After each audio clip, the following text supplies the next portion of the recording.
OMG! Welcome to an extra special episode of the Magical Disneyland Paris podcast, all things magical and Disneyland Paris.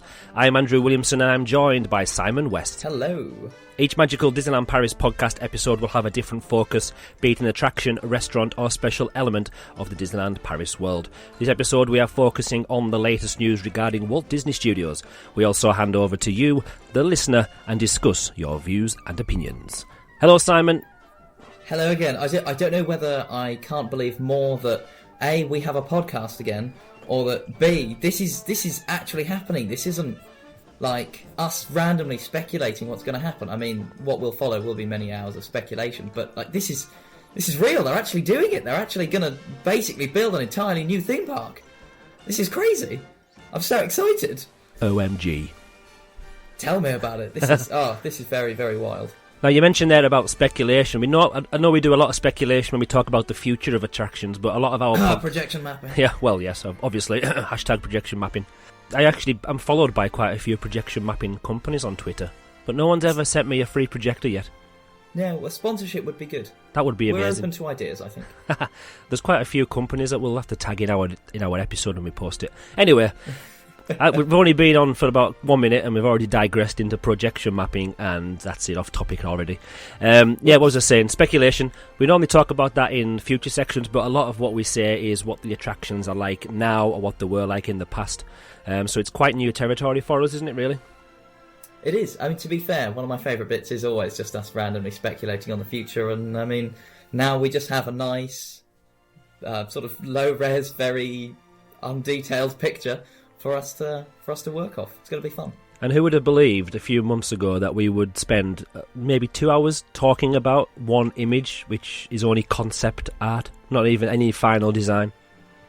Exactly. And yeah, we have almost no idea what it really means. As you say, it's definitely... I think one thing we really need to caveat with all of this is that, I mean, it is just concept art. It's just there to basically say, look, we're going to build a lake, and around the lake there's going to be some new lands, but there's really nothing else there.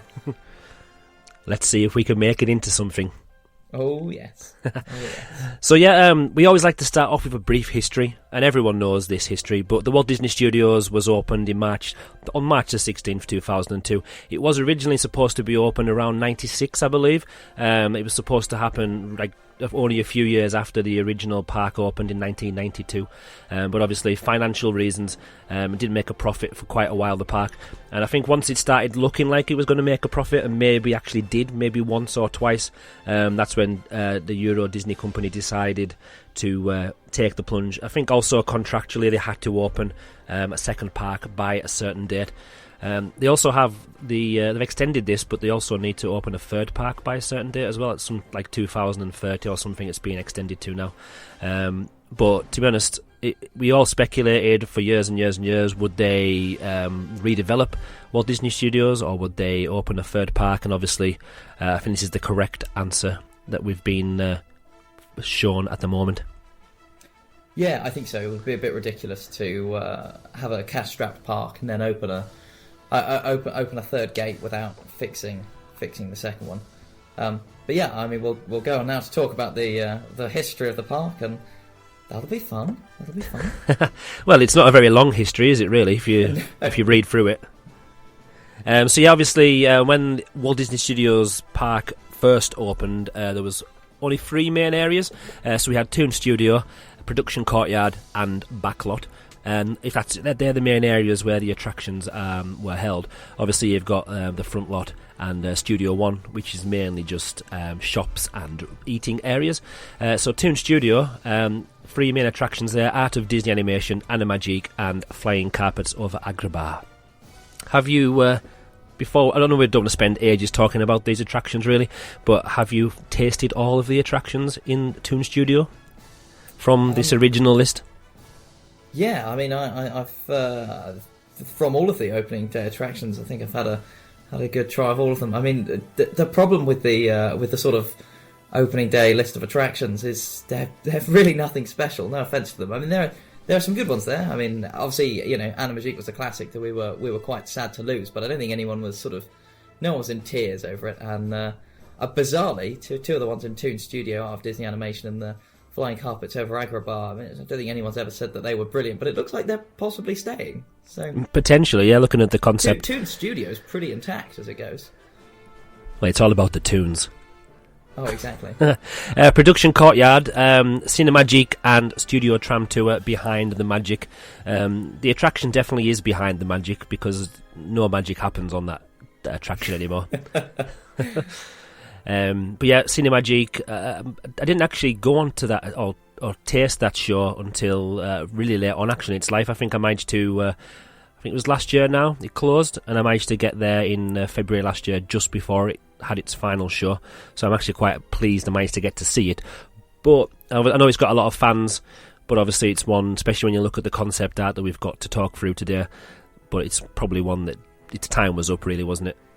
Yeah, definitely. Cinemagique was a great show. It was really fun. The concept of it was good, and it was executed brilliantly. But to be honest, I think Disney were probably surprised at quite how long it stayed there. Same with Animagique as well. I mean, these are shows more than sort of real attractions. So I mean, they should have been changed years ago. They were great, don't get me wrong, but shows are meant to have a much higher turnover. But yeah, and then as you say, Studio Tram Tour. Well, that was a ride, wasn't it? That was okay. I remember, obviously, years and years we've had lots of reports of different rumours of what might happen to Walt Disney Studios, and there's never really been a rumour, particularly, and never a comprehensive one that's actually said, you know what, they are going to bulldoze it and expand the park. But there's been lots of things, say like when we had the original redevelopment plan that's now mainly just sort of happened with the Disneyland park of the sort of, the reimagining of things. Studio Tram Tour was on that list, and we were all horrified at that. And then they said, oh, no, Studio Tram Tour's, we've postponed that refurbishment. And then they just decided to sort of buy some new trucks for it, and then they postponed it some more, and now it's going. So that's grand. Although I will miss Catastrophe Canyon, to be fair. Yeah, it's obviously if you could incorporate that into something in the future, or if it was able to, I don't know, if they kept it up to date with, like, if they kept the rest of the attraction up to date, that is probably the main star of it, isn't it, really? But you don't want to sit there for, I don't know, 15, 20 minutes in the queue, and then, stand there for 20 minutes in the queue, and then sit on the attraction for 10, 15 minutes before it gets to Catastrophe Canyon, just for that 5 minutes of water and explosion. And then you've got to drive through London and look at some cars that maybe 101 Dalmatians, I think, some of the vehicles and some of the films that I've never even heard of before. They must have spent quite a lot of money over the years as well on Tram Tour, because they have moved the track or the road that it drives on.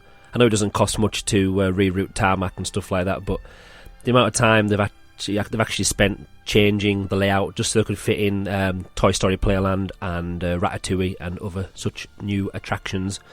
But yeah, like I said, won't be sad to see it go.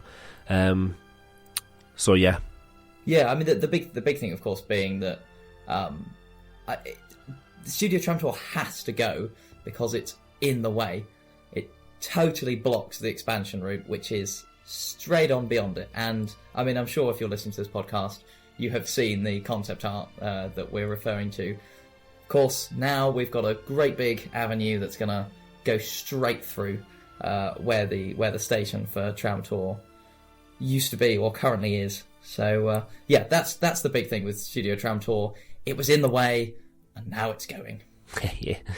Backlot is an area where people ridicule it the most, probably in Walt Disney Studios. It's known as the concrete, well, it's not even the jungle because there's not much there to battle your way through, but it is a big slab of concrete, not much else to look at, especially when you have such attractions as Armageddon and the wonderful pre-show that is there. If you are playing the Armageddon pre-show drinking game, then I've already said it a few times now, so that's a couple of shots. I know, Simon, you're drinking a cider, aren't you? So every time we say the word pre-show, You've got to have at least one finger of that. Off I go. I'm on the hard stuff. Mine's the water, so I'll be okay, in control. Calm it down, will you, Andrew? Well, I've been off school for work. School. I work in a school. Being off work on a snow day for 2 days, and I'm hoping that it's the same tomorrow. But you never know, so I can't be on the alcohol just in case. But Armageddon, yeah. Obviously, we've been there, had a podcast about that. Rock and Roller Coaster. I managed since that's probably the earliest we knew that something was going to be happening in Walt Disney Studios was probably a month ago now, a few weeks before the announcement of this concept art. But Rock and Roller Coaster, there was a D23 Expo in Japan, I believe. Was it in Japan? Yeah. I didn't want to get the wrong country there. D23 Expo in Japan. Stated that Rock and Roller Coaster was going to close and be refurbished as a Marvel attraction, looking at the Avengers and Iron Man and such characters. We all obviously a lot of what we discussed on the Rock and Roller Coaster episode, which was the previous episode of the podcast, actually kind of is coming true, isn't it? Really? Yeah, it is. Apart from the Jamaican bobsleigh team, Cool Runnings idea. That was a cool idea, and that has been resurfaced on Twitter. God. I believe it was on the dedicated to DLP podcast as well recently. Oh, brilliant! Well, if the Marvel thing doesn't really work out, then Plan C for Rock and Roller Coaster. Or maybe this could. I think it's maybe a section. Instead of having all these lands, the Frozen, the Marvel, the Star Wars, there is an expansion pack, and I'm sure we're going to talk about this later on. But Cool Runnings expansion. A whole little world there, or it could even be on the back of the Frozen Arendelle area. It's got my vote. I mean, we've just had the Winter Olympics, which I thoroughly enjoyed, so I'm very game for that. We'd have curling. Could have a curling rink somewhere. Oh, curling is such an exciting sport. Very misunderstood. Very misunderstood. Sorry, I butted in about 10 times there. Go on, short term. I was going to say on the announcement of them changing Rock and Roller Coaster to an Iron Man. An Avengers ride. I mean, obviously that was sort of greeted with, okay, good. We're all glad this is happening. And then people were rumouring that it would probably involve changing Backlot into a Marvel land. What's incredible about that, though, is of course that we all got that bit of news and we're like, right, that's our attraction news done for the year. There will be no more stories. There will be no more scoops to get at. That's it. That's all we're going to find out. Wow, they were hiding something, weren't they? Blimey, that was I don't know whether someone sat around and were like, you know what, let's throw them off the scent by throwing them a little bone, and then we'll wait for the big one. I think it worked. Caught us off guard. Yeah, obviously knowing now what we do know, I think it probably had to go that way, didn't it, really? Because if we had no news whatsoever at the D23 Expo, then especially as Walt Disney have kind of taken over. Was it 12 months? Probably more than 12 months now that they've actually been like the sole owner. So I think they needed to show something and show that they are investing the money, especially as French tourism had a big hit over the last few years, and that's on the up. So I think they did need to show that something was happening and something needed to happen to the studios.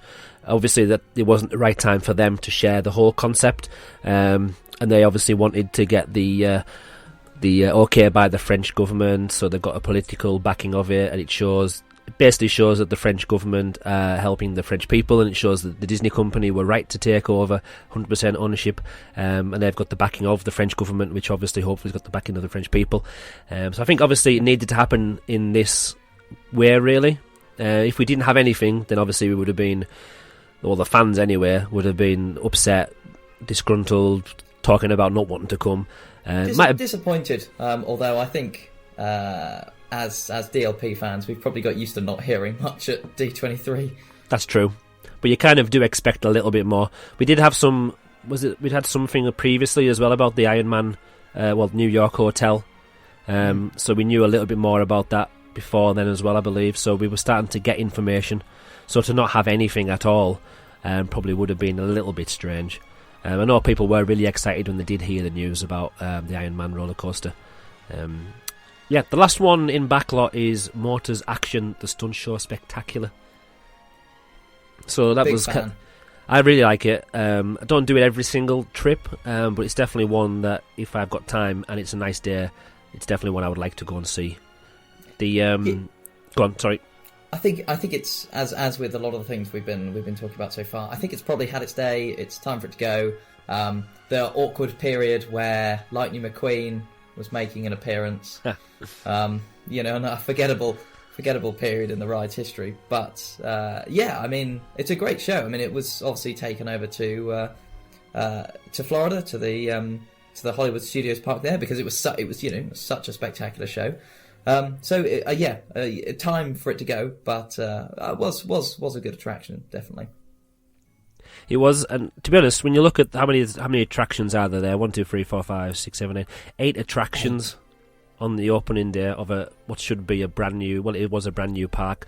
It was never ever going to be an all-day park. Still isn't at the moment. They've obviously added Ratatouille, Plastermid, the Toy Story Playland, Crush's Coaster. Yep. So they have added over the time, but it still never feels like you could do a full day. I was just there in February, just a couple of weeks ago now, and we spent maybe in total over the 4 days in the parks. Probably spent a day in the park, but it was spread out over the time.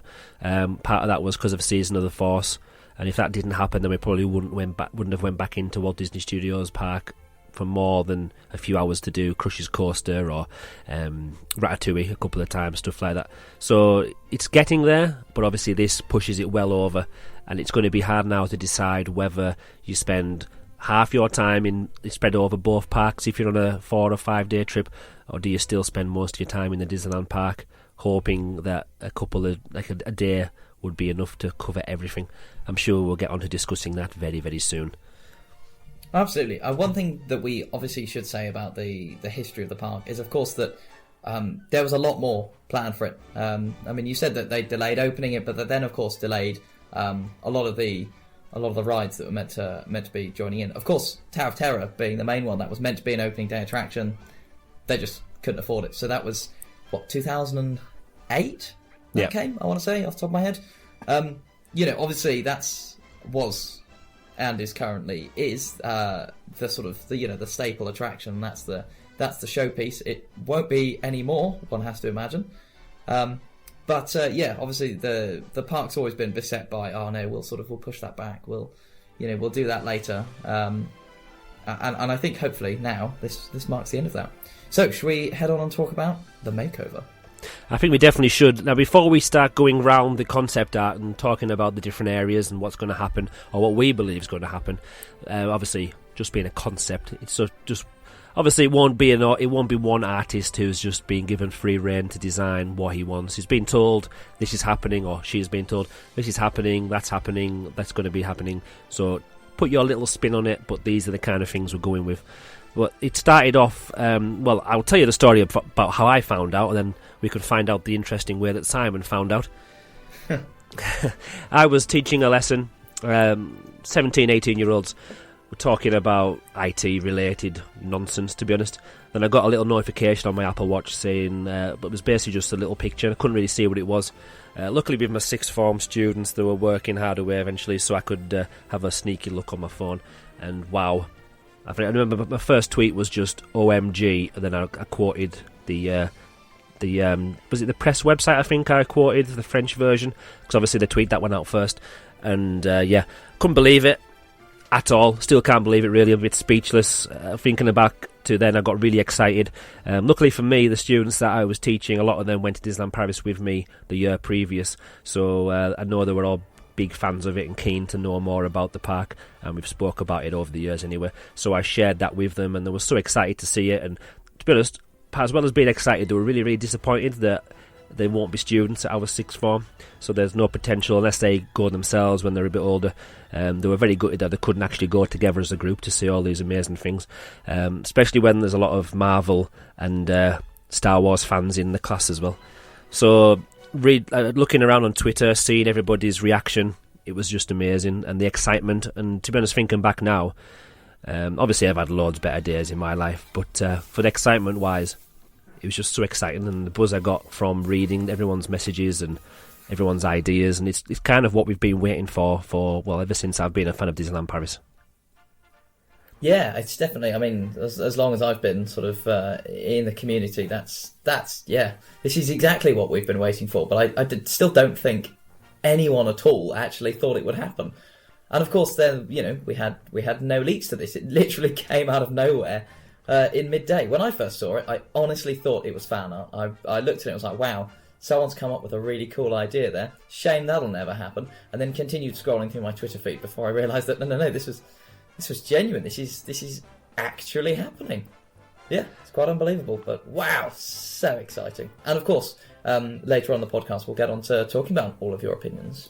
Yes, so it was Tuesday the 27th of February, so for those who are listening in the future, and we're in the past. It's kind of like a paradox, I don't know where I'm talking now. But yeah, this is what Bob Iger said. He tweeted on the official president's. He was retweeted and quoted by the president of France as well. So Bob said, "Today, the Walt Disney Company is announcing that we are investing an incremental €2 billion to expand Disneyland." He actually said Resorts Paris. We'll forgive him for that one. Unless he's going to rebrand it, who knows? This is the largest investment that we're making in Disneyland Paris since it opened in 1992, and we're going to use this investment to build out 3 large lands at Disneyland, one for Frozen, one for Star Wars, and one for Marvel. Disneyland Paris opened in 1992 and expanded with another park about 10 years later. This investment, which represents the largest investment we've made since we opened in 1992, is a direct result of the growing confidence we have in the economy of Europe and in France in particular. There's the political part. Mm-hmm. Disney chose France to build a theme park in 1992, and we continue to choose France as a place to invest our capital for long-term growth and to continue to entertain the people of Europe in very compelling ways. It was interesting as well, on the same day, now this was with a French newspaper, Le Figaro, Bob went on to say he has long been sceptical about the project because he was worried about the economic, political and social environment in France, but things have changed dramatically in the past year. The political, economic and social climate makes him much more confident. This investment decision is a vote of confidence of Disney in France and the rest of Europe as the potential for our company. With our expansion project, we want to take advantage of the power of the attraction of our Star Wars, Marvel and Frozen franchises. This will have an impact for the coming decade. We will lay the foundation stone next year, and the openings will be spread between 2020 and 2025. It is too early to evoke a third park in Marne-la-Vallée. Yeah, just as we said, you can't be opening a third gate just yet. Let's not go crazy. Although, to be fair, frankly, I mean, we've just talked about how there were 8 attractions to start off with. Possibly, quite probably, maximum of 2 of those will survive into this new park. I mean, frankly, I think we should be calling it a new park. Really, it's so different.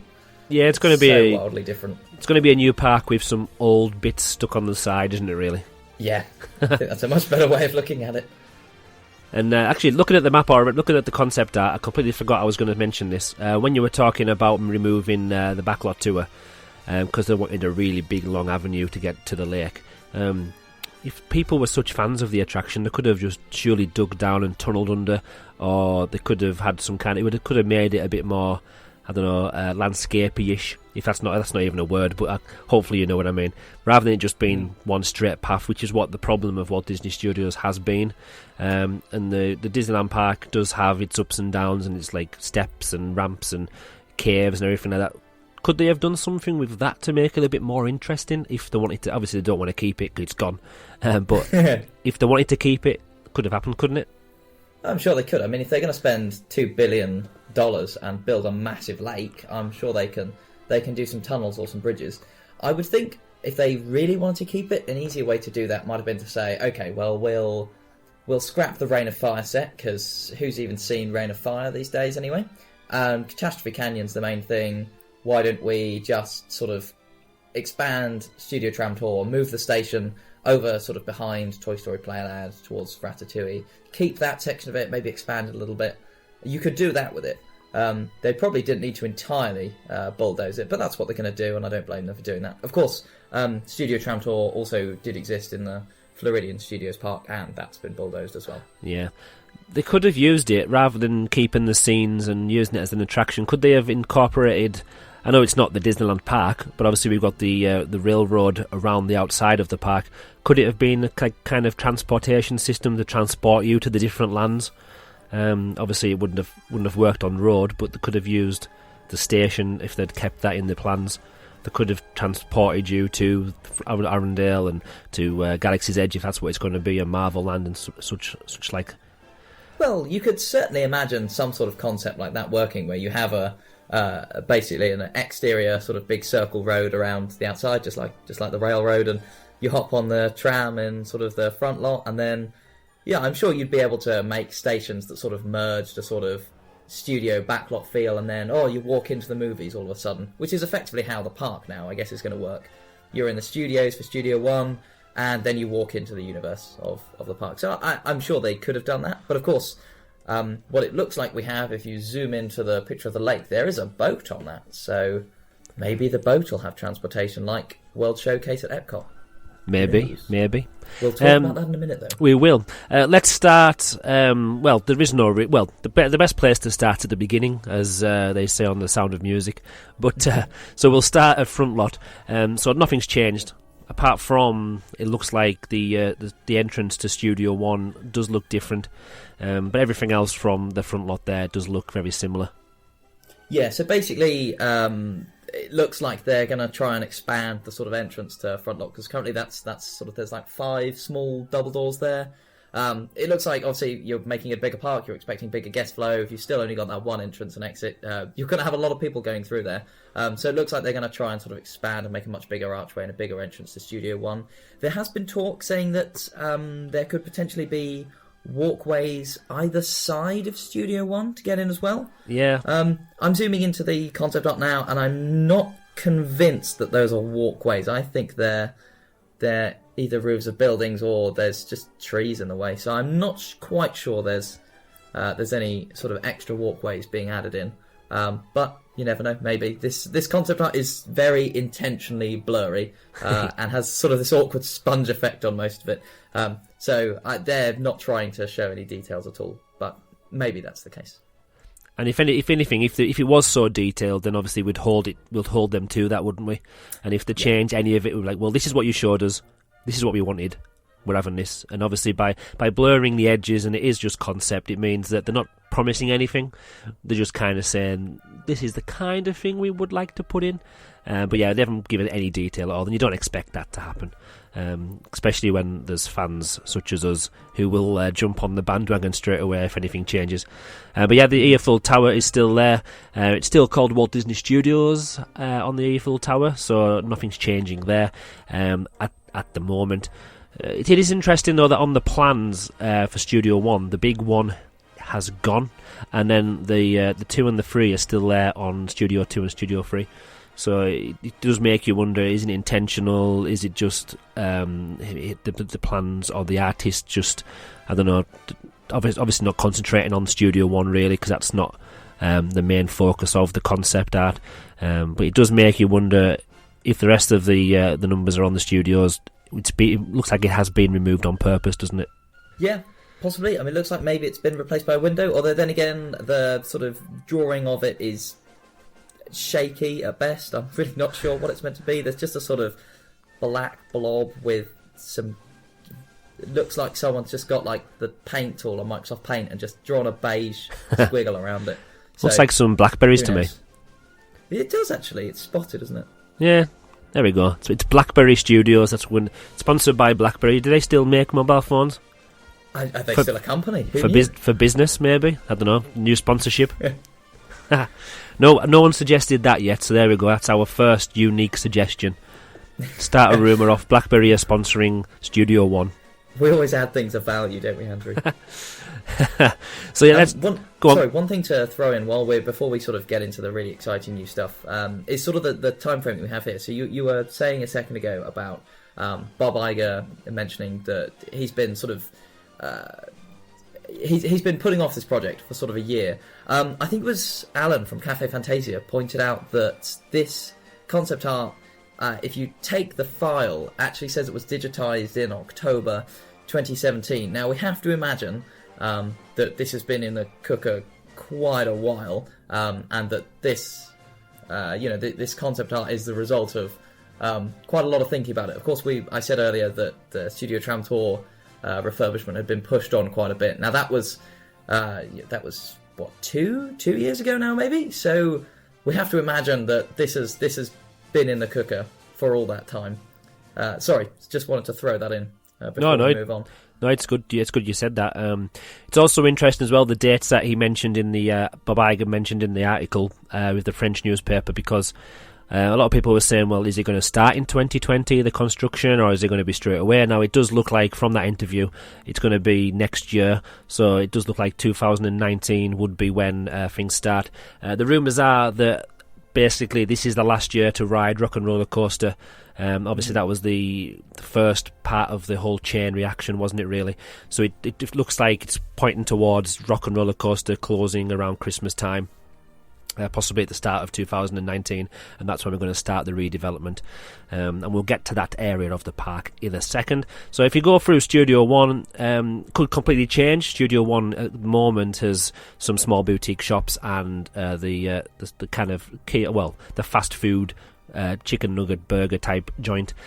So it could change. We could see maybe more entertainment being put in there, because they do like to now have jazz bands and the bands when it's Christmas, and obviously now it's Season of the Force. We've got different music and musicians in there playing Star Wars theme music. We've got the X-Wings in there and the TIE Fighter in there as well. So it could be that we see the Studio One changing purpose maybe, and it be more of an entrance walkway rather than being like a service place for the food. It could be. They could also sort of change the purpose of it. I mean, you've just been saying how it gets decked out differently for Christmas and for Season of the Force. I mean, maybe they could actually sort of gut it a bit more and use it more for sort of changing events, and have that as a venue that sort of changes for the different seasons of the year, which could be quite cool, instead of sort of sticking with the one theme. Although I would imagine they will probably be sticking with that sort of nighttime Hollywood vibe. Yeah, I do like it actually. It's one of the, obviously people talk about what they like about Walt Disney Studios Park, and Front Lot and Studio One. I don't know, it just gives me a nice feeling. It is nice to walk in, and it gives you a lot to look at. They've got the neon lights, and you've got the lighting in there. And when it works, you've also got the control booth in the flight case near the restaurant, so you can actually change the lighting. Sometimes I've looked cool when I've been telling people how to do it, because it's worked, and other times it hasn't worked, and I've got egg on my face. So maybe those are the kind of things as well that I just love, the little extra Easter eggs that Disney do put in and the Imagineers put in. So I hope that as we go through the concept, I hope we see some of that kind of thing come to fruition. Little secret Easter eggs and secret passages and paths and different walkways, rather than just using one big straight avenue.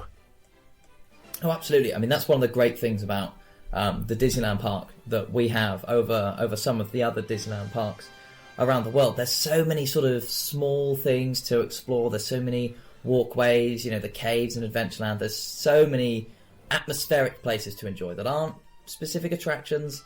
They're just places to enjoy, a themed park. And it looks like now, with this expansion, that's what we're going to get in the studios. Hello. So we'll turn left. This is if it's any empty audio or blank spaces, it's me turning left and walking down the path, so I can get there. So yeah, we've got on the left hand side there the Animagic. That's where Animagic was, wasn't it? Oh no, Cinemagic. Sorry, got them on the other way around. I haven't turned right. I've turned left.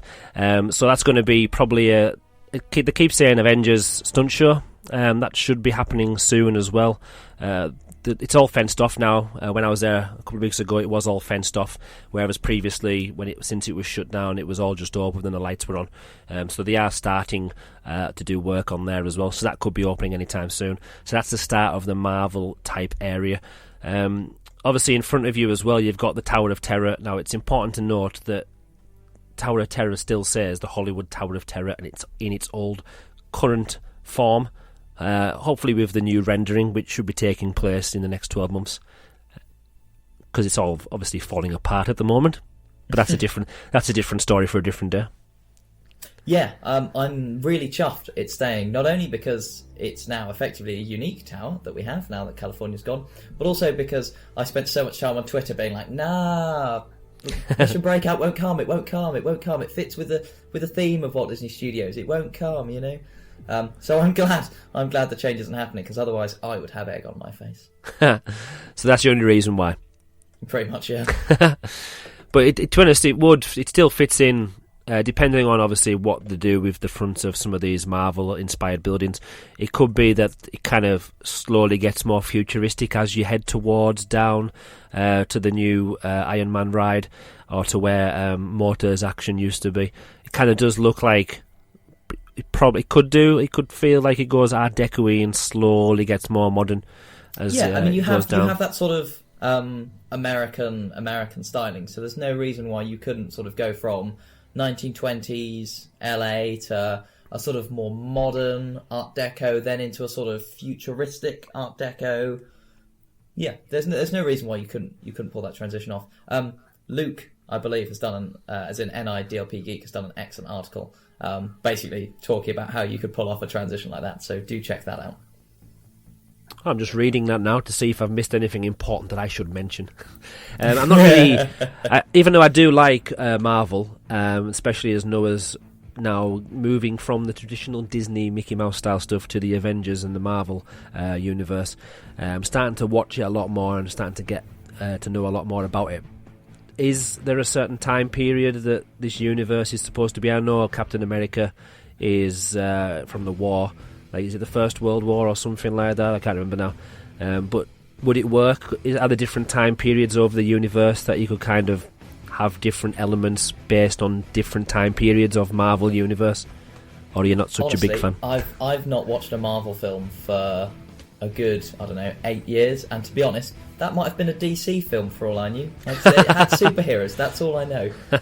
So no, I know literally nothing about Marvel, so I'm not going to be any use in this discussion. As far as I'm aware, it's mainly sort of contemporary, sort of future sort of stuff. So, modern glass and round things, apparently. And some it looks jets. like round things, yeah. Yeah, that's about all I can tell you. Well, what I'd like to propose, having not known every single thing about the Marvel Universe, and I'm sure Luke and other people will correct us on this, and it's our question of the podcast. It's our competition of the podcast. You don't win anything. But we always have a question, don't we? Yeah. We love it. Is it possible in the Marvel Universe currently? Obviously, it's been around for a long time in the comics and the all the different stories that have happened, and now the film franchises. Is it possible to go from an Art Deco style and incorporate the Avengers and Marvel characters down different time periods towards the Iron Man show at the end, which has a nice, what's apparently called a Quinjet aircraft, which was used by the Avengers apparently? Lucky them. So yeah, but obviously a big difference from what Walt Disney Studios is like at the moment is, and obviously it's only concept art, and I need to stop saying the word obviously because I'm saying it every 5 minutes. But obviously it's all green. There's lots of greens everywhere, trees everywhere. There is. While we're on that, one thing that I think is probably worth mentioning is that we said earlier that this concept art is just trying to show off the basic points here, that we have a lake and we got the 3 new lands. I wouldn't read too much into the amount of greenery, I don't believe, because I think effectively the greenery is acting as kind of filler. So I'm not sure they're going to suddenly plant loads of new trees. I mean, definitely we've got a few expansion pads around, and they'll definitely fill those with foliage. That's how Disney always blocks off areas that they don't need to see. They make an embankment and they shove trees on it. This concept art is incredibly green. There's so many trees, there's so much foliage. I would be wary about how much we think will actually sort of turn up in the end. I would be surprised if Backlot suddenly ends up with the amount of foliage that it now appears to have on this concept art. But who knows, maybe it will. So there's obviously Disney Junior and Stitch Live and I'm going to say the word again, Armageddon, with that wonderful pre-show. Them buildings are next up as you're walking down the plan. The armadillo is no longer there. There does seem to be something hidden in the trees near the Tower of Terror and the Armageddon building. Again, we wouldn't like to say what that is yet. Your imagination. That's a yellow squiggle right there. With a couple that's of blue, modern art. A blue dash and a blue dash on each side. Looks like a bird. Looks like a lightning strike. Maybe a lightning striking a bird. There we go. Very wasn't that abstract. I thought that was Thunder Mesa on Big Thunder Mountain, something to do with lightning and birds and Thunderbirds. Or Thunderbirds, yeah, no, that's right. That's not a Disney franchise. Never mind. Oh well, we'll stay away from that one. So yeah, there could be different stage shows in there. We could have meet and greets. The buildings do look quite big though, don't they? So it could be that there's some kind of simulator rides in there, or like screen-based attraction or something like that. Again, we don't really know, do we? No, we've got no idea. They do look relatively big, which I mean is possibly just again from the concept art, just needing to fill a bit of space, because obviously none of this is proportional to scale. I've heard some rumours that there could be I believe there's an Ant-Man sort of interactive dark ride, maybe a sort of Buzz Lightyear style attraction. Yeah. It's going to be built in Hong Kong. Couldn't really find out much about this, but there's speculation that maybe that could come. Of course, Hong Kong has just had an Iron Man experience open up, and that's basically like Star Tours, but you sort of fly around with Iron Man while he blows some stuff up. Doesn't look like that's coming. There's certainly nothing that looks like that. Though, of course, you could have that, but why you would when you've got Star Tours next door that's basically the same thing. I don't know why. But anyway, doesn't look like that's coming, but Armageddon could possibly be replaced by this Ant-Man Dark Ride. It'd be interesting as well, obviously, because it's so small, you wouldn't need that much space for the attraction. Well, exactly, and the Armageddon show building is very, very small, as we discussed in the Armageddon podcast, where we moaned about the building being small and not being able to convert into anything. Actually, I think we said it should just be a meet and greet. So we did. Probably will be a meet and greet, I would say. This is true. This is true. It's got the two different areas, hasn't it? With the pre-show area, which was massive and nothing much happened in there, and then you've got the stage area. So it probably would work quite well as a meet and greet. Alternatively, of course, I mean, I think I said this in the podcast then, but I still think that you could probably hopefully you'd redo the pre-show, but you could probably still have some concept of like you walk into, I don't know, like a villain's lair or something, and it starts blowing up with the same stuff you have in Armageddon, and then, one of the Avengers or something turns up to save you. So they could just refit Armageddon. I wouldn't put that past. There's $2 billion being spent here, and there's an awful lot that needs to come with that $2 billion. So that is true. I wouldn't true. be surprised if not everything's as new as you might expect. And you don't want to be in a Marvel attraction and all of a sudden you look underneath a seat, or you look behind a pillar somewhere and it has a mark on it that says Armageddon. Just left behind by accident. Just imagine. I think Disney will try and crush that perfectly. Wipe that bit of history out. Obviously, they would need some eateries as well if they're going to make this into a full day or even more than a full day park. So potentially some of these buildings could be used for backstage areas, and then part of it could be recommissioned into some kind of, like, it could be a counter service, or it could be maybe. It could be somewhere where you could sit down in a restaurant and a waiter service table service restaurant. Who knows? Yeah, I mean, obviously, the Studios part doesn't really have much of that, apart from the restaurant with Ratatouille, because it's not a full day park. You don't really need it. It sort of shuts too early for a lot of the times that Europeans like to eat. But yeah, as you say, it's going to be a full day park. They're going to want people to stay until the late hours, so they're definitely going to need some new eateries. Now we're getting close to the where Rock and Roller Coaster is and Motor Actions is at the moment, and I'm just going to make a little sad reference. Again, it's concept art, so we don't know whether this is here or not, whether it's going to stay or go. But Café de Cascadeurs, it looks like it's probably going to get taken away and wheeled away somewhere else. I should imagine that's going to take the axe. Yeah, I mean, maybe it could end up on front lot or something, but it certainly looks like it's gone, doesn't it? I'm so sorry, Andrew. I'm so sorry. But the burgers are so nice. There'll be really good burgers in the Mos Eisley Cantina. I'm sure of it. But they'll be green. That's true, and they are going to serve blue milk apparently. So all the colours you want. It's like that time when the Heinz ketchup was green for some was it some Halloween or something to raise money? I can't remember now, but yeah, it didn't work well with my brain. But the show building of Rock and Roller Coaster totally looks different. We've talked about the 2D facade with the big guitar and the really, really ultra modern CD outside the queue area. it obviously looks like they've remodeled it. It shouldn't be too hard to put in some like fake frontage to make the building come out into the area a lot more and give it a lot more like three-dimensional shape. But that will make a big difference to that area, wouldn't it? Just the different shape of the buildings and a bit more interesting. Yeah, definitely. I mean, we've got this new sort of huge semicircle coming out of it, and I think part of that will also be great because Rock and Roller Coaster at the minute feels really set back. It feels like you've just got to keep walking to get to it. So I think having a semicircle that comes out should sort of close off that end of the park a little bit more, rather than feeling like everything's so spaced out and there's just these sort of masses of sort of concrete slabs on the floor to be walking over to get anywhere. As a side note, I was looking at the park maps for 2002, and indeed the current park map for the Studios Park. Have a look at it. It's amazing how much of the park map is filled with path.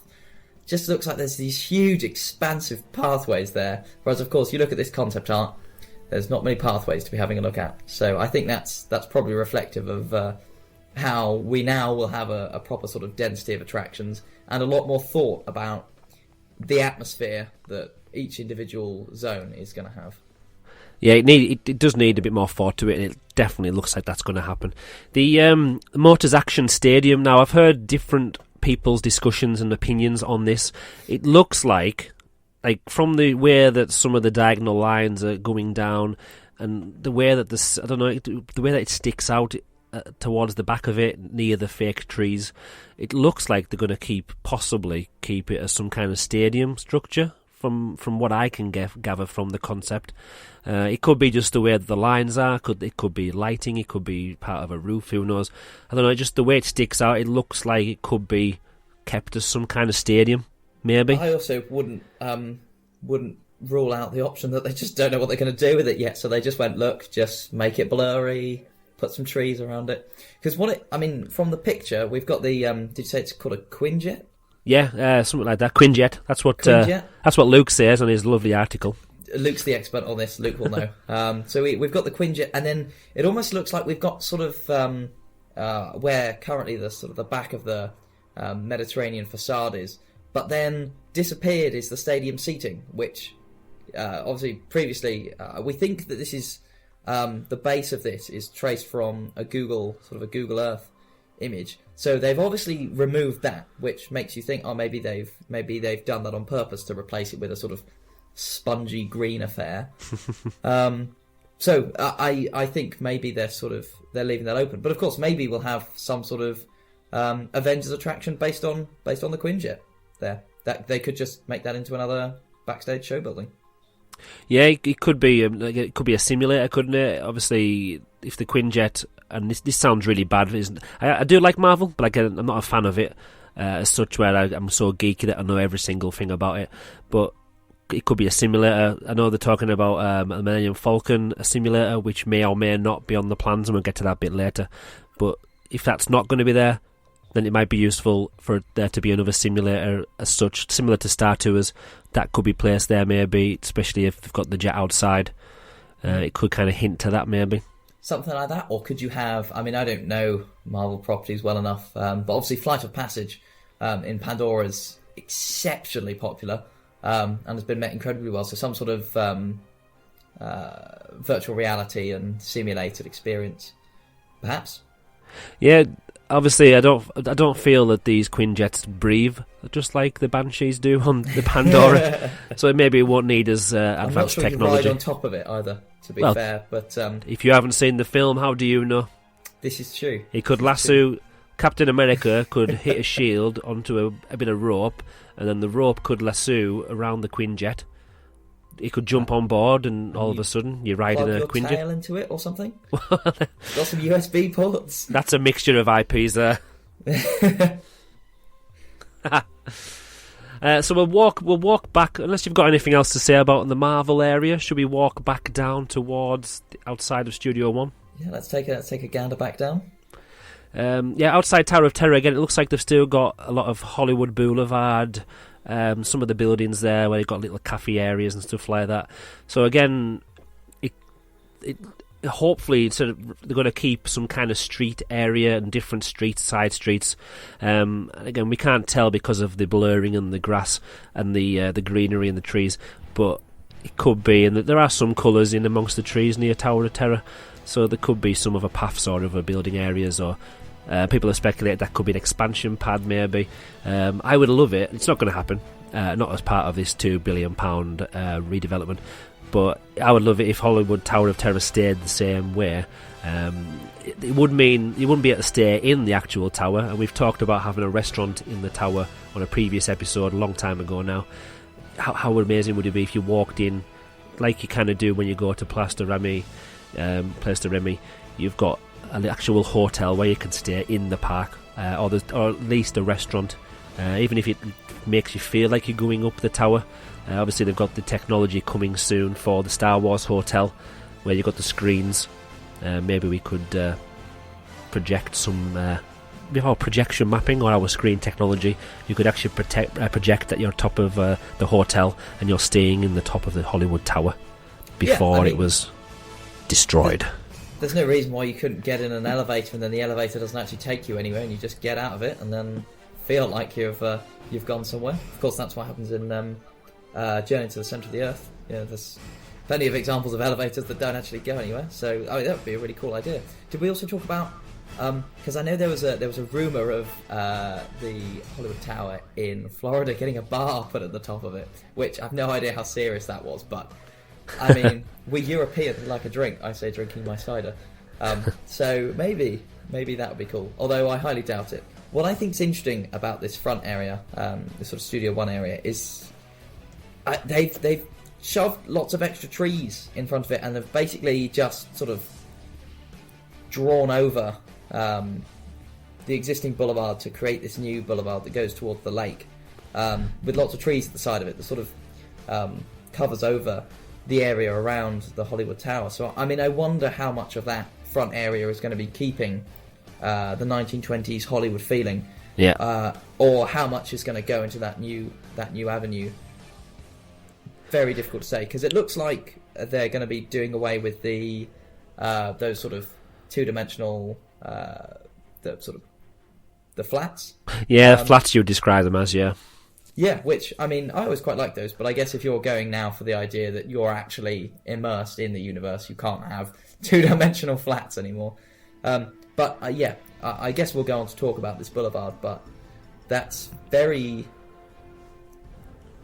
very basic, and I think is it is still waiting to be revealed, I should think. Yeah, I like the fact that I didn't really notice it until you mentioned it then. I know the Studio One, it does come up quite high, so you can't see right down into the back of Studio One when you exit into the park. But the new path that they've put down towards the lake, it does kind of look like they've just plonked it right on top of whatever was there. So obviously, again, it's concept, so it doesn't need to match up, it doesn't need to be architecturally correct. You wouldn't just plonk that there, especially when you've got some of the buildings there that we know exist already, because you'd be cutting half the buildings in half, some of the buildings that are there. So they have obviously just plonked it down, they've blurred a little bit, put a bit of tree in the way, and it looks like it fits in. So again, it's not to scale. It could be that happens further down. It could be that the new boulevard or the street is a lot shorter, or it's wider, it's thinner. It could be more than one path, it could be 3 or 4. So again, we don't really know, but that's just to depict that will connect to the new lake. Before we head down the lake, I totally think I'm going to go a different way. I did say we were going to go to Star Wars Land next, but we're going to change that. We're going to stick to where we are. So we've got the Disney Art of Animation there. No reference to any changes there. You've obviously got the Animagique building, which currently, when it's on, houses Mickey and the Magician, which is a wonderful show. So I really do hope that stays, and it probably will. It's won loads of awards recently for theme parks and such like. Another attraction we were talking about before we pressed record on the podcast was Flying Carpets of Agrabah, with its wonderful fast pass, just in case it's very busy. Unlikely, given everything that's about to happen, but you never know. It's quite surprising that kind of thing survives, really, but it's never got any bad press, has it? It's not like Armageddon. Hasn't got a pre-show. And I think as well, Backlot needed to change, and Backlot effectively is a it's a blank canvas because it's just a bunch of sort of industrial-looking buildings. Whereas, of course, on the other side of the park, what was once known as Toon Studio, but I think has now been sort of broken down into different sections. You effectively now have basically just a Pixar land, and some aspect of that are really good. Obviously, La Place de Remy is absolutely beautiful. Toy Story Land, maybe getting a new attraction coming to it, but is modern and is being replicated across the world. Crush's Coaster, very good fun. It's a bit bitty, definitely, and there's no unifying identity that's pulling it all together. But there's no reason necessarily to change it, and there's definitely no need to bulldoze it to make way for anything else. So I think that part of the park is just, well, we don't need to do anything here, so we'll leave that as it is. Yeah, there's no point in knocking it down. It does take some visitors, and it'll eat up a couple of people, so that it could mean that queue times are a bit lower. Possibly with these refurbishments or with these changes to the park coming up, you could see Crush's Coaster, the queue line there, going down a little bit, for example, if you've got a lot of people heading to other places in the park. But obviously we said that when Ratatouille was going to open, and the queue times for Ratatouille were crazy. They seem to have come down a little bit now, and that hasn't affected Crush's Coaster at all. So who knows, we could end up just seeing more visitors to the parks, and the queue times being just as high for those star attractions. This is very true, but of course I don't think Crush's Coaster will be considered a star attraction after everything that we've got to open. Because it's always been a sort of, is it an e-ticket? Nah, probably not really. It's a roller coaster, but it's not, it's not up there with your Space Mountains or your Thunder Mountains or anything of the sort. So, yeah, I'm not sure how popular it will remain, to be honest. Although, of course, it's still very good fun. Yeah, I managed to ride it for the first time in February. So, and did you enjoy it? I did. Good. At one point, I had no idea where I was, obviously, with the spinning. We were on the lift hill at the start as well, before you go into the main roller coaster building area, show building area. I was looking down the hill rather than up the hill, so we were there for what felt like 5 minutes. It obviously was only a few seconds, but I think I got more thrill out of that looking down there when the shark popped its head out every now and then than I did when I went on Hyperspace Mountain on the same trip as well. Oh wow! The first part of Crush's Coaster I think is brilliant. The first section going out in front of the show building I think is really good fun, and then the bit the sort of the first undersea bit that's sort of setting a scene, and then the lift I think is amazing. It's a shame that I should imagine it's incredibly difficult to theme the actual sort of gravity run section of the roller coaster, but the theming of the first bit's really awesome. I think it's a great ride. Now, another reason why we don't trust the trees on this concept art is the fact that there's no real... Well, you kind of disappear into the trees, and there's no Buzz Lightyear figure. You can't really see him. The Slinky Dog appears to have disappeared as well. Yeah, it's kind of... The box is there, but he's kind of squashed somewhere. So they have obviously tried to squash this down to try and fit a lot of it in. There's no path to get to Place de Remy. It doesn't even... To be honest, if you didn't know that that's where it was, you wouldn't even know that was a thing. I think you could very easily forget about Ratatouille on this map, couldn't you? Well, I say map. Concept art. Well, my opinion is they've got rid of it. That's it. They were like, it was good while it lasted. Yeah, we'll scrap that. Let's take that away from them while they're still enjoying it. Because what that is there is just a piece of cardboard and a projection mapped what used to be Ratatouille and Place de Remy on there. Yeah, there's just a Parisian backdrop that you can occasionally see in the background. And just a big billboard that says, "We are in France. Visit this place by following this train line." # choose France. Choose France. Especially as all the tourists are back in France now. Don't need to go to Place de Remy anymore. They've got the real France at the door, on the doorstep. Knock it down, I say. Knock it down. Obviously, we're only joking. It's a very nice place. What's the alien ride called again? Alien Swirling Saucer. Hasn't opened yet, though, has it, in Disney's Hollywood studio? No. So if you don't know Disney's Hollywood studio, they're building a Toy Story Land. It's considerably bigger than ours, and has a Slinky Dog. I think it's a powered roller coaster. Yeah, that's really good. It does look really fun. It doesn't have the stupid drop tower thing either. Lucky them. It's hideous. I was really hopeful that they were going to be like, oh, we're going to bulldoze the drop tower. But no, that's still there, which is a shame. Anyway, bizarrely, it looks like they're going to add these alien swirling saucers into Toy Story Land, which is, I mean, sure, fine. But yeah, I think everyone was a bit sort of surprised at why that show building appears to have popped up in this concept art. Maybe it won't make the final cut if they need to spend a few extra bobs somewhere else. I would imagine that could be something that could easily take the cut. Yeah, that's true. Obviously, I'd rather have a really, really good new land than an extra bit in our Toy Story Playland. We don't need another stock theme park attraction in Toy Story Land, or indeed anywhere in Walt Disney Studios. We've got enough of those. So yeah, bit of a bizarre one, but there we are. If they want to add it, then wouldn't say no. No, I wouldn't say no to any attraction at all. If we're going to have all of them, then more the merrier. But if, like I say, if we need to sacrifice one or two attractions to make sure that the really big deals happen, then that's one that can kind of disappear from the plan. Yeah. Unless the attractions that are going to take place in the other lands are going to be for a certain... Pardon me. Unless the attractions in the other lands are going to be for a certain age or a certain height, then obviously we've got a lot of young families and young kids, and I'm being a bit biased here because obviously I've got a 5-year-old son. He can now actually go on a lot of the big Thunder Mountains and Star Tours of the world, so he's not getting... He could actually went on Tower of Terror this time as well. 1 metre and 2... Is it 1 metre 20 centimetres or something ridiculous like that? Right. So, but it kind of... If you have a few more of these attractions in there, being a little bit selfish to somebody who likes a thrill ride, it does keep families in the family areas, so you can kind of go crazy on all the thrill rides. Yeah, and I mean, I think this expansion project should really, hopefully, give a sort of bit of everything to everyone, really, because we've got Frozen, which we should imagine will include some sort of soft, dark rides that'll be very, very accessible to everyone.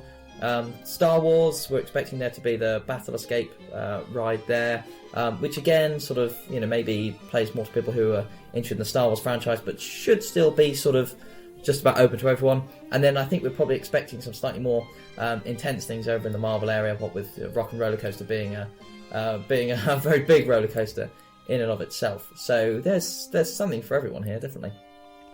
Now let's go down the path. What are we going to call it? The path to the lake, Lake Avenue, yeah. studio path. Yeah, I mean, one of the things that has, I think, struck everyone about this is, of course, that, I mean, this is like the main street leading to the castle.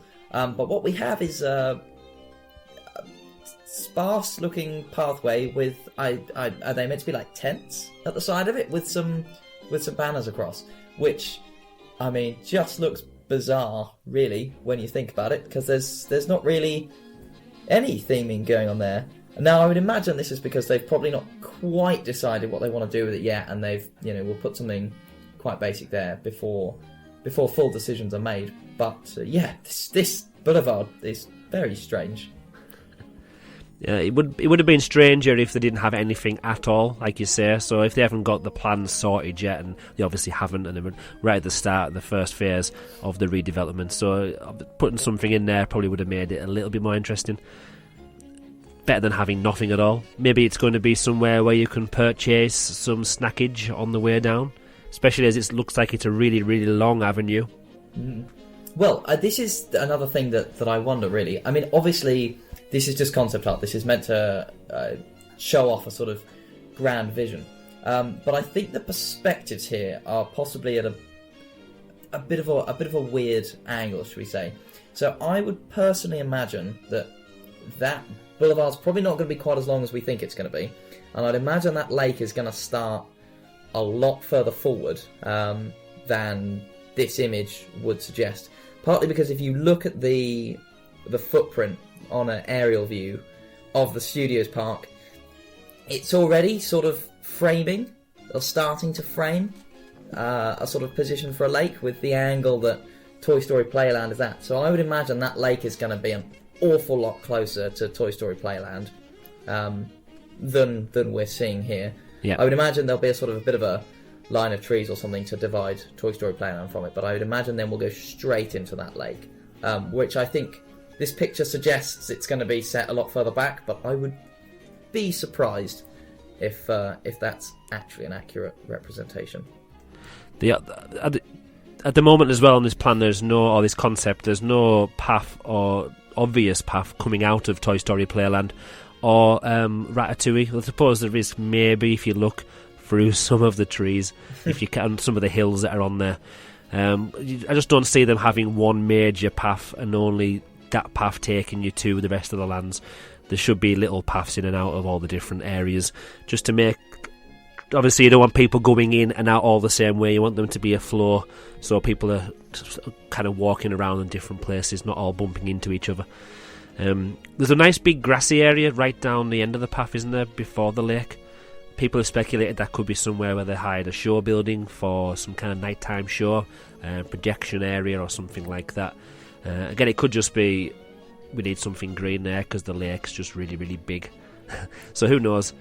Yeah, that's an interesting one again. Because obviously what we're expecting is that you'll have this boulevard and then it'll frame the lake and then the I think it's called the North Mountain, the Ice Mountain, the Ice Palace, from Frozen Land. That's what it looks like the sort of view progression is going to be from this boulevard. But of course, if you then have that looks like a rather large bunch of trees in front of the lake, then you're going to obscure that view, and that's not going to act like a weenie, No. which would be surprising. So we'll have to see. So let's head left. There's some kind of rock work and a little bit of path again, and there's some paving area that goes off back towards Tower of Terror, but kind of ends up nowhere. But that's just because it's our lovely concept art. We've then got some kind of buildings on the lakeside, which could be maybe where the boats. Which there's like some kind of ferry or some kind of boat on the lake. That could be a place where it docks or picks up or drops off passengers. We then come towards this lovely big Star Wars area. Now people are talking about it as Galaxy's Edge. Are you of the opinion that this will be the same as what America is getting in both of their parks, or are we going to have a smaller version? Do you think? I think. Again, going back to the earlier point that we keep bringing up, this is just concept art, and all they're trying to do is just say there's 3 new lands coming in a lake. So I don't think we can read too much into it. But of course, it looks an awful lot like Galaxy's Edge. I don't think the 2 Galaxy's edges being built are identical. I think the one in California is smaller because it's got a much smaller footprint. Anyway. So it's probable that ours will end up more that size, but then again, I don't think Paris is particularly restricted to space at all. So it would only be budget that would stop it from being as huge and expansive as certainly the one in Florida, which even has a sort of large woodland area which has like parked spaceships in it. So I'd imagine we probably won't get that sort of thing. It looks like at the minute we have the sort of entrance to the Battle Escape ride, which sort of puts you in a Star Destroyer while there's a massive fight happening in the hangar of it. We don't really know many details at all. What that would then suggest, and what we can't see any sign of, would be the Millennium Falcon attraction. Obviously, where you get to pilot the Millennium Falcon. But again, really, really difficult to read much into it. But it definitely looks like it'll be based on the same kind of thing. And I would imagine, given that they should basically just have some flat land to do whatever the hell they want with, the cheapest thing to do, bizarrely, is probably just to make another clone of it, because then you don't need to redesign it and rework out all of those costs. You can just go to your manufacturers again and say, make me another one of those, and you know what those costs are as well. They'll be fixed costs. So chances are it'll probably be as similar as possible. Now, I would like to feel as well, like we've got such a big open space on the plans here. Do you feel that it would kind of come up right behind this Marvel area and the Tower of Terror? They kind of wrap around, so obviously they'll have some kind of way of putting a border in, a physical border, so you can't see it from a certain area.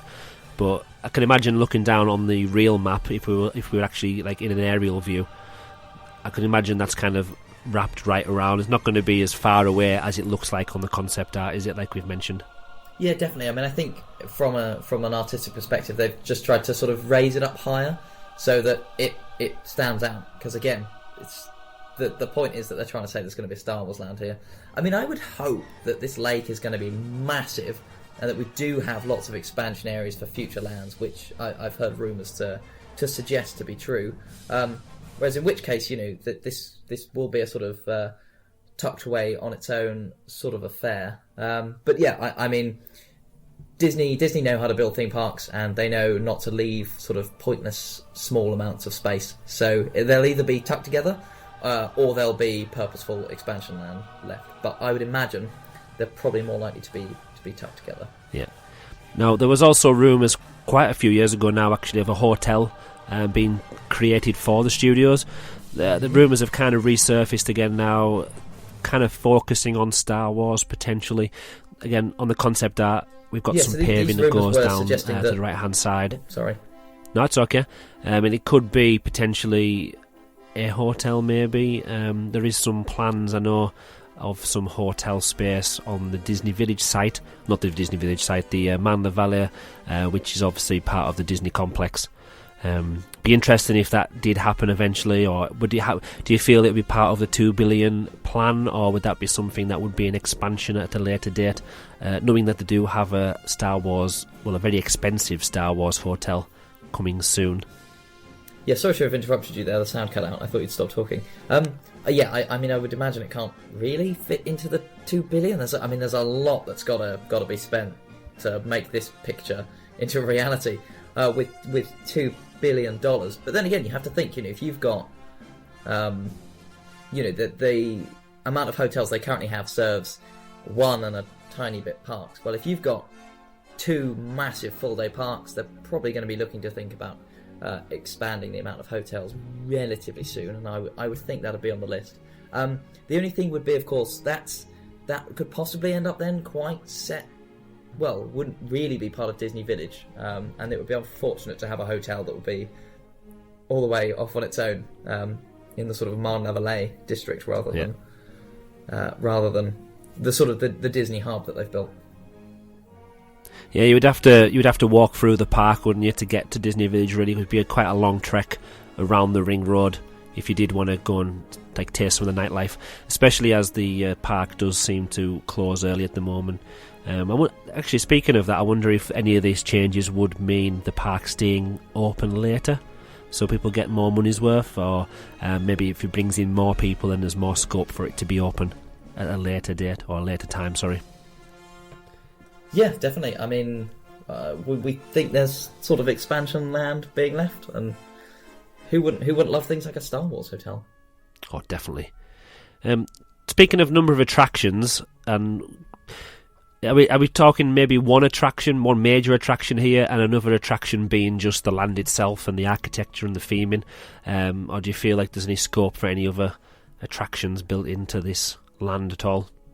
I mean, why not? I mean, I think it would be odd to build a large land and only have one attraction per se in it. Whether you get the one e-ticket and then a sort of smaller attraction, possibly. But then also you got to remember that Disney make a hell of a lot of money from merchandising, Star Wars merchandising in particular. So I would imagine we'll get a sort of Mos Eisley Cantina where they'll sell us overpriced blue milkshake and green burgers or whatever, and an awful lot of gift shops there. So Ratatouille, Plaster Remy, that's officially a kind of a land, isn't it? That's officially a land, and that's only got one attraction, one shop, one restaurant. Yeah. It's officially a land. I get the feeling that Star Wars Land's going to be bigger than that, though, but maybe I'm wrong. That's what we want to see, though, isn't it? I feel like since they've made such a big deal of it, and given that what it looks like is going to be built in both California and Florida, they both look very comprehensive. So would be surprised if you only end up with literally just the one attraction. But then again, the cost of those is about $1 billion each. So I don't think you'd be able to spend half of this entire budget just on Star Wars Land and still be able to entirely remake Backlot, build a lake, and a Frozen Land. Yeah, I don't think that's plausible. Yeah, when you do the maths, you kind of do feel maybe it is just going to be each land's going to have, well, especially with Star Wars and Frozen, one attraction, make the theming amazing. I suppose if the scope for expansion, if it was on the scale as the concept art shows us, even though it's probably not going to be that, but if it was and there's expansion pads around both of these lands, then obviously it could be built into it for future proofing. There could be extra little walkways tapped into through walls or buildings, which won't be there when it initially opens, but it could easily be extended with newer attractions as more and more investment is brought into the parks. Yeah, I'd expect sort of one big attraction in each of these lands, and to be perfectly honest, it's probable that Rock and Roller Coaster, the new Iron Man and Avengers coaster, will be that big attraction in the Marvel land, but I'd expect one big attraction in each of the lands, and then probably a sort of supporting attraction, and then some eateries and shops as well.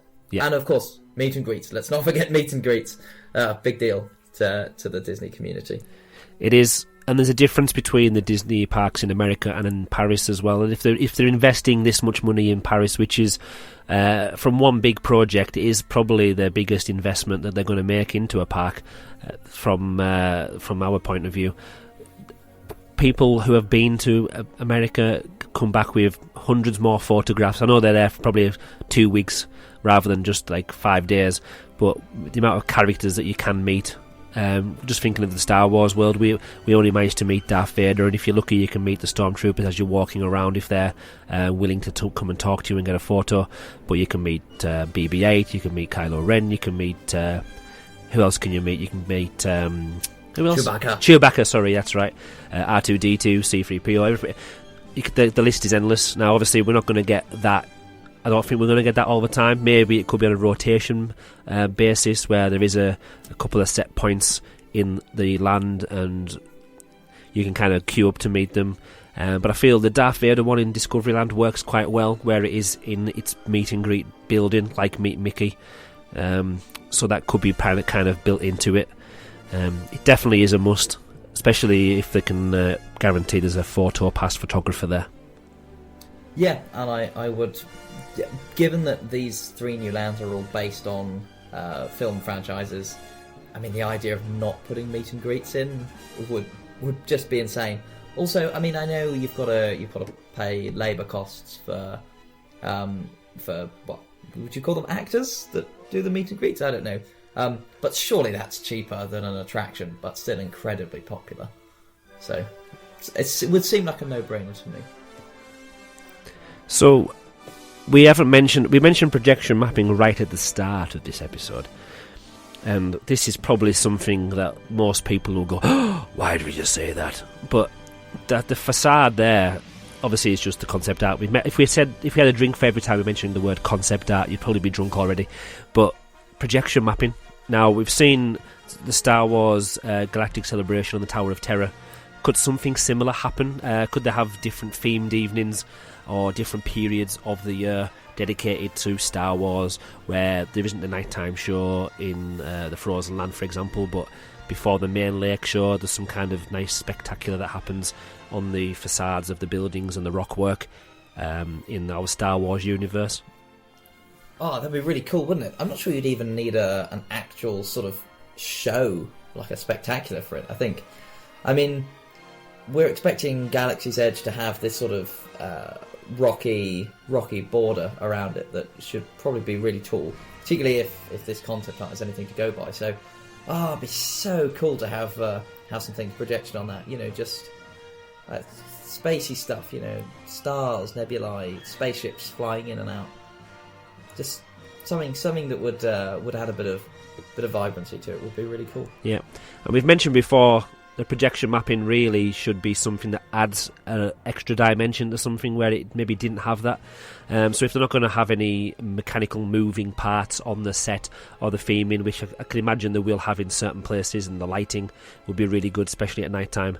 We've just mentioned before, loads of different podcasts, just the extra layer, the shadows of some characters, if there's any place where like characters would walk in the land or high up above a building or something like that, or if there's a window to a building that we're not going to really get to see, or it's not going to be a real place that people would walk around, just an extra shadow or silhouette in the window walking past. Maybe similar to that screen that they've got in Star Tours, where they've got a lot of different characters from the Star Wars franchise moving in and out through the window of the checking from Star Tours now in the new version. Just adds an extra dimension. Definitely. Is there anything in particular that you're eyeing for there, Andrew? Not really. It could be feared. It could be random as well. I think for me the element would be random. Like we mentioned before about at the start of the podcast about Easter eggs and having lots of different little elements added and dotted around. It'd be great to see what the Imagineers do with it, and that would be a nice little touch, wouldn't it? Just every now and then, just see a different part of the Star Wars story. Or now again, is Galaxy's Edge based on a certain period of the Star Wars universe? And I do like it. Like same with Marvel, I really do enjoy Star Wars. I'm not such a geek on it, so I don't know all the storyline inside out. Is it a certain time period? Is it a certain part of the story arc? Is the or can it be mashed together? Will we see a mashup of different characters from different eras?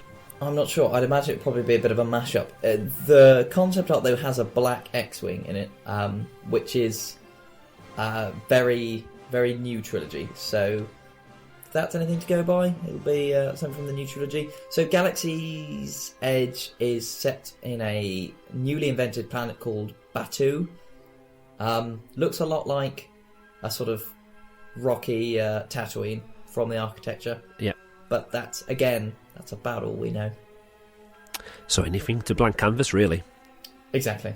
Just feeling because obviously if you have physical sets, then it is a lot harder to update. And as Disneyland Paris has seen over the years, once it's there, it can stay there for quite a long time. So you don't want to put anything physical that's going to be dated or could be out of date quite quickly. So by having the technology available, obviously it would need to be hidden correctly. You don't want a really big mound in front of a lake, or you don't want a really big ugly projection tower building opposite the Hollywood Tower of opposite the Hollywood Tower Hotel. But if they can hide projections, even if it's not mapping the whole the facade of the land, just little elements, just maybe the glow of a flame or something like that in a crevice of a cave, or just them kind of things, just to add a little bit extra to the whole land. Definitely. Just that imagine extra little bit of life. Yeah. Now, completely opposite, as you keep walking around the path, past loads of different trees. Now, I didn't notice this initially. Before you get to the frozen land, I think it was Disney Brit, Adam Goodyear on the Disney Brit podcast, when they broadcast the other day, mentioned it looks like there's some kind of, again, concept art. It could just be a blur. You could have smudged the paintwork by accident. But it looks like some kind of stadium seating, or some kind of, like there's people congregated anyway. That's what it looks like, possibly. Can you see what I'm talking about there? Do you mean there's sort of some little blue, pink, yellow dots? Yeah. Yeah, that I actually thought that looked slightly like stadium seating, but very, very difficult to say. And I don't know how it would fit in, unless there's some kind of, I don't know, Disney on Ice frozen show, or some kind of outdoor spectacular that could happen. Given France's climate and the weather, especially the last few months when we had snow, when I was there it was snowing, then it was really, really cold and dry, then it was really, really wet, then it was really, really sunny and hot, all in the space of 5 days. So it'd be a bit not crazy of them, but it'd be a bit brave to put some kind of outdoor show or stadium showing, especially when they could theme it and put something inside. Yeah. So I'm not sure. Nothing's been mentioned. Obviously, it's quite new. I think it would be surprising, given that when the park originally opened the resort originally opened, there was a lot more open air theatres, and they've slowly been being closed off. I mean, I think they're going to totally enclose the Chaparral soon. Yeah. So I would be surprised if they then decide, let's build a new open air one, when they've, I think, over the past 25 years learned that open air in France, not the best idea. Slightly before though, so if we've not quite walked as far as that bit of stadium, there's another little path just after the Star Wars land that seems to lead off, and then it looks like something's been removed, maybe. Yeah, there is something that's been drawn there. Looks like someone's gone, okay, we'll put some purple over that. I don't know, maybe I'm reading too much into that, but it definitely looks like there was a path going off somewhere, and it does kind of look a bit like something's been removed. But maybe I'm thinking too much about that. I've no idea what on earth might be there. Maybe he had originally put Galaxy's Edge there and then decided to shimmy it over a little bit. Copy and paste. Yeah, and then just cool, we'll make that purple then. If you squint your eyes and look and tilt your head a little bit, I can see some shape of the Millennium Falcon, you know.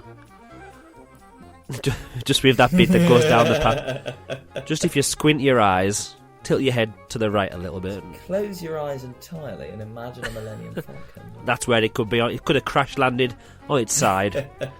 It was so close to make it to Star Wars Land, but it didn't quite get there. Or maybe it was trying to land in the stadium that we've just mentioned, and that was going to be part of the show. Terrible accident. So yeah, we've got the Arendelle. How do we pronounce it? I keep saying it wrong. I keep saying it differently every time. On Frozen Land. Yeah, so, I mean, they've just said so far that all of these are lands based on X property. We have to imagine this one's going to be called Arendelle, though, I guess? Arendelle, yeah. Arendelle, that's what it should be. That's what it's a town, isn't it? The only thing is that the castle in Frozen's kind of on its own little, like it's kind of on a lake, isn't it? And I know there's water going. I know there's water going to the side, but in my head I can imagine it. I can remember it being kind of totally on the water.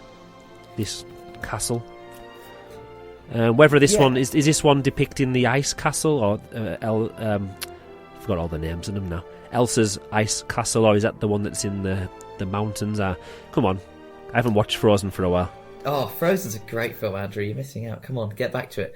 I mean, yeah, I think what's most striking about this is not on the right-hand side. Obviously, you've got the castle of Arendelle, which you're right. If they were going to go true to the book, which it looks like they're going to do in Tokyo and Hong Kong, then that'll be off on its own sort of little island with a bridge to it. But maybe not here. But what's most striking is the massive North Mountain with Elsa's Ice Palace in it. I mean, I really hope they go to town on making that the same scale that it looks like it's going to be, because that would be such a stunning weenie for a park, wouldn't it? Walking down that boulevard, you got a lake, and then at the back of the lake, massive mountain with an ice palace. A bit like in Animal Kingdom, where you can look across the lake and see the Everest mountain range there. Yeah. That's the kind of vibe that I'm getting from this. And wow, wouldn't that be stunning? With, in front of it, you know, sort of beautiful little Norwegian houses. Sounds amazing, doesn't it? It does. Now, are we thinking that these little houses are going to kind of have different stalls in there and little places to eat and buy snacks? Are we also thinking that the big mountain's going to incorporate some kind of e-ticket attraction? That's kind of where it looks like it's going to be, not hidden away, but that's where it's going to be, isn't it? Yeah, quite possibly. So we don't have much to go off here. This, in terms of concept art, looks most similar to what Hong Kong is getting, because that also has a North Mountain, has sort of Arendelle Castle and a little bit of a village area. Though again, look those up, they're all sort of slightly different, which is good, because that probably means that everything's going to be slightly unique. I would imagine that if they're going to build the castle, there'd be some reason to go over there, probably an attraction. But then, say, in the only current Frozen attraction that exists, which is in Epcot, that obviously took the bones of the Maelstrom attraction that was previously there. That attraction is obviously in one of the little Norwegian houses, so whether they'd stick with that style, or of course, now that they have a blank canvas, whether they'd rather have a more grand entrance to a ride. Yeah, no, I would love, especially if you've got, obviously it's going to be false perspective, and you're going to have, it's not going to be as big a scale as you feel when you're looking at it from the ground level. The castle on the ice castle on the hill or the mountain. Just imagine a dark ride in there. Be so cool, wouldn't it? Especially when you've got all the ice. What would you like?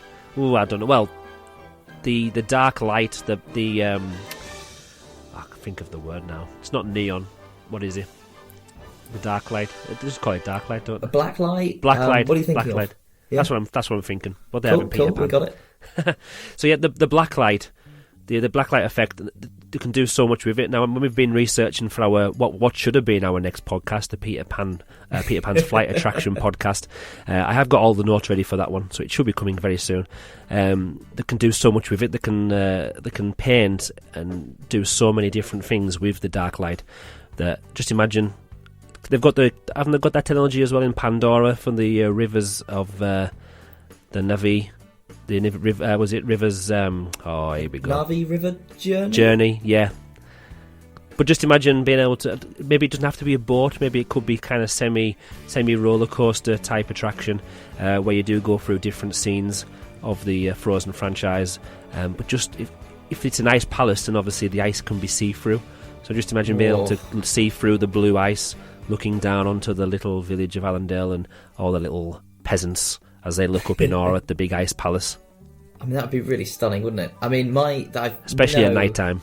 I've got no grounding for saying this, but amazing would be using the ride system of the Seven Dwarfs mine train that they've got. Yes. In Florida, some sort of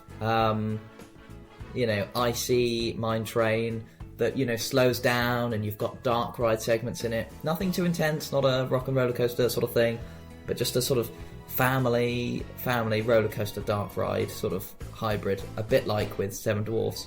Would be really, really cool in that mountain, wouldn't it? It would be. Again, I can just picture it now. The castle kind of at night time, the mountain all lit up, but the castle, the ice castle at the top, all blue and sparkly and glowing. And so even every Disney park comes alive even more at night time, and I'm just so excited to see what happens with that when it comes to life. I mean, if they actually do use translucent materials in there as well, imagine that during a sunset. Oh. Or sunrise as well, if you're feeling really keen. But mainly during a sunset, it would be absolutely beautiful. So to be honest, we're painting this picture now. If that doesn't happen, I'd be really, really disappointed. Just imagine if you turn up and it is just painted blue. Yeah. Obviously, the lighting will be They've fine. Not built a mountain there. It's just a bit of cardboard. 2D, yeah. Someone's got a lick of paint on it. They've taken all the flats from all the rest of the studios that they've demolished, and they've just put it up together, painted over it. Bob's your uncle. That's it. Well, they've just taken Catastrophe Canyon, and then they've removed the oil tower, and they've just shoved a little ice palace there. And every so many minutes, a load of water just comes falling down and swamps the town. Yeah, it's like a swimming attraction, isn't it? Well, everybody did talk about wanting a water park. Yeah, there it is. You just never know when it's going to happen. You just never know when it's going to happen. Yeah. And obviously, if Elsa's there, she'll stop it from happening because she'll freeze the water on its way down. This is getting big now, Andrew. And if she's on Stars on Parade next door in the other park, then she's not there to save the people, and it just all flows into the lake. Yeah, and you just get pushed in. It's like a massive wave pool. Yeah, that's why really serious scale. That's why the boat's there. The boat isn't there as transport or it's just there to pick people up. All right, get out of the lake. You've had your fun. Obviously, if you're an Infinity Pass holder, you get to get pushed in first. Oh yeah, quite right. You can pay extra to be stood by the lake when the water hits you. VIP pushing off the edge of the lake area. Anyway, so cynical. What we should say, of course, going away from our own speculations, what we'd really like to see, what we are much more likely to see, and this is based on what's going on in Hong Kong and Tokyo, is a version of I think it's called Frozen Ever After. Frozen Ever After, yep. Dark ride that has replaced Maelstrom. So that's it. Well, it's a boat ride that basically tells the story of Frozen, pretty much. Slightly different story. You go and visit Isa in her ice palace, but it basically you go through all the different songs of the film. Now, of course, that original attraction was just a new overlay on an existing one, so I would imagine they would be planning on entirely redoing that so that they can reorder the scenes, put the drops in the right place. There's a moment where, say, the boat turns around and then goes backwards, which is in a bit of a weird place in the Floridian one, because obviously it was not designed for that Frozen sequence. So yeah, I think we can probably expect a dark ride, a boat ride, but probably not quite the same as the one in Florida. We've got no details about what on earth is going on in Hong Kong or Tokyo. Tokyo, I'm not sure has even been quite given the green light yet, so we'll have to wait and see. But we should probably expect a boat ride there. Yeah. The just imagine if the penultimate scene of the dark ride, or even any time or any place in the land, is Marshmallow, the big giant snow creature, climbing like King Kong, climbing up the tower of the castle, which has got its own little river next to it. I can see some kind of big blob on one of the spires. Oh yeah. Is that Marshmallow?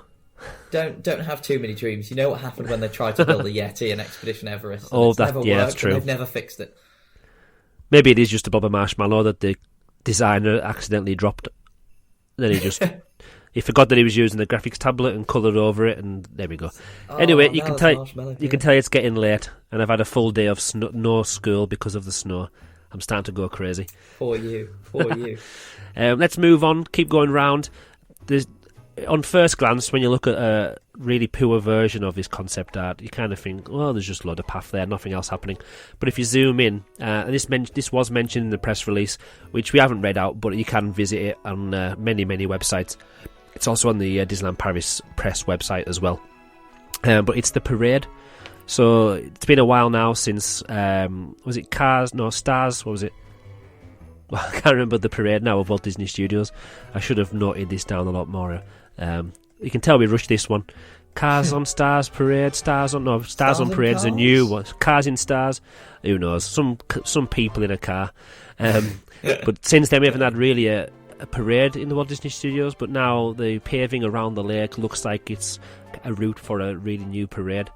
A big red blob, followed by an orange blob, followed by a really big square with some spinny things on the top, and then some other squarey things.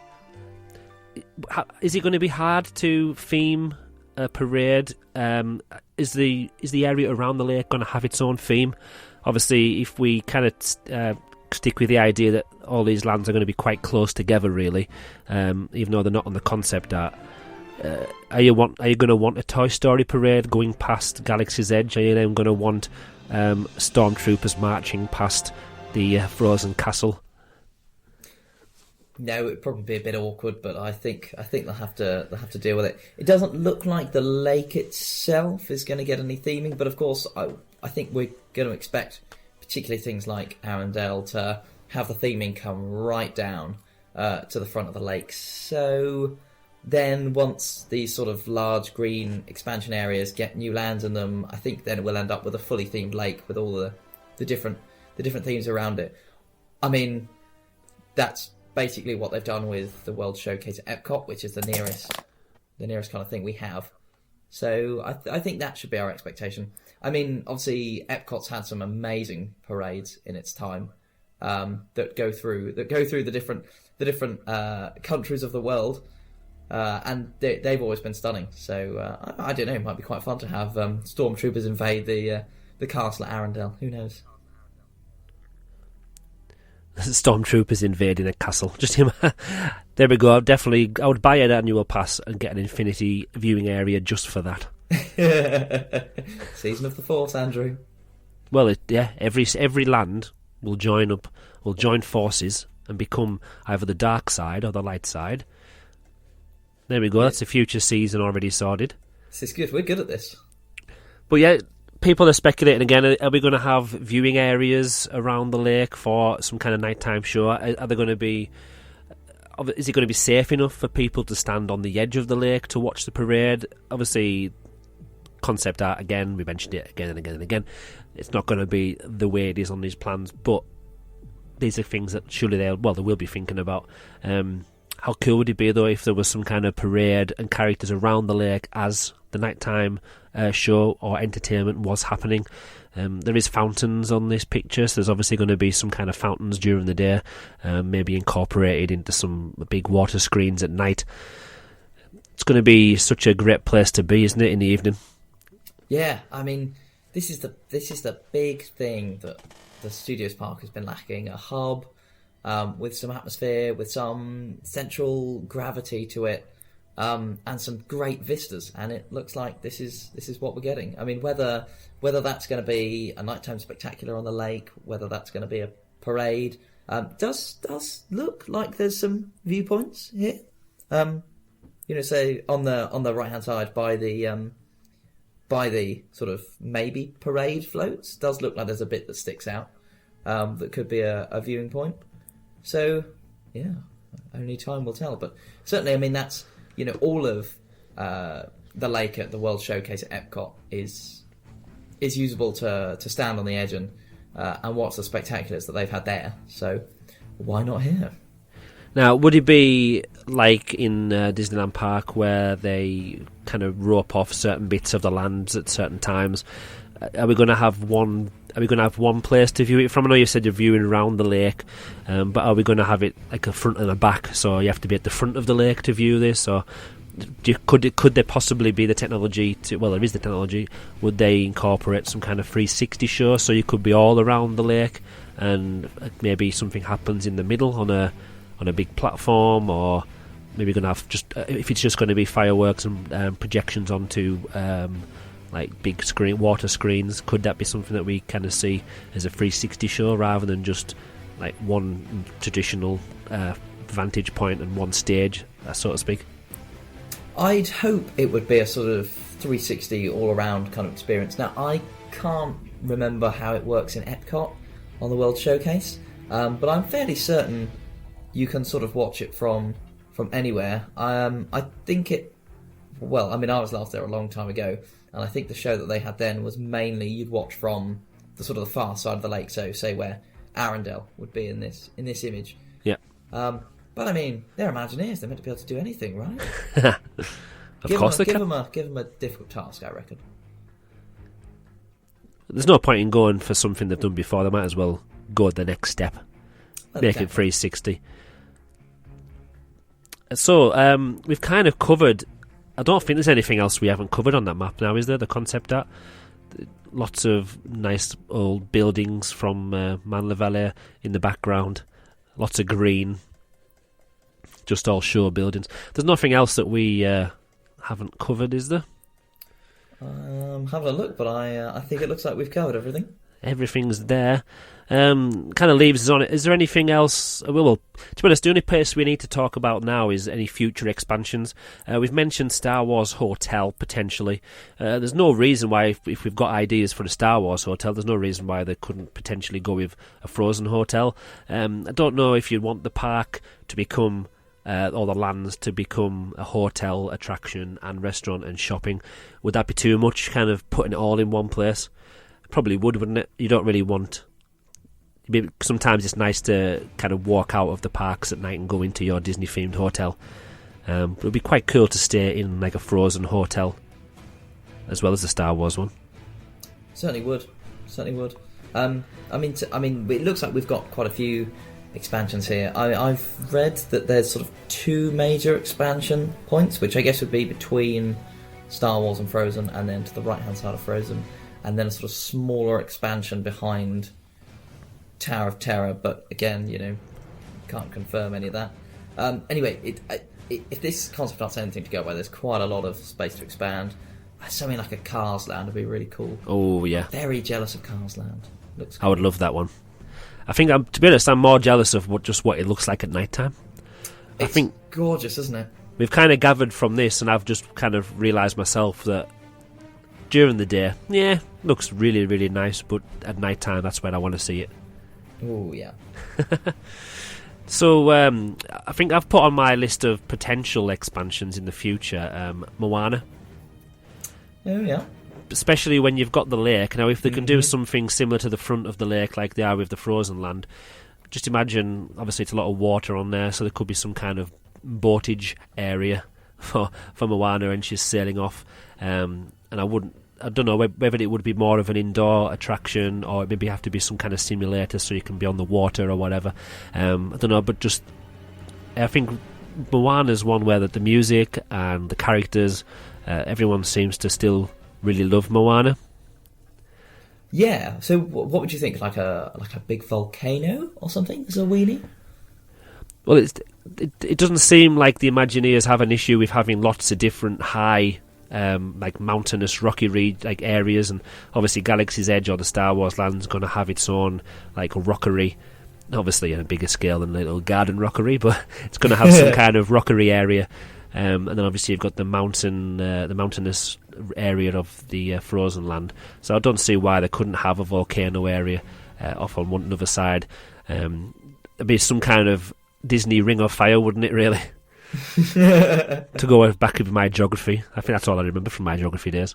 But yeah, it'd be like some kind of Ring of Fire. That would kind of finish it off nicely, wouldn't it, as well? It would balance the park out. If it is going to be spaced out similar to this, with Star Wars on the left, Frozen in the middle, and then a space on the right-hand side, then it would kind of lend itself, wouldn't it?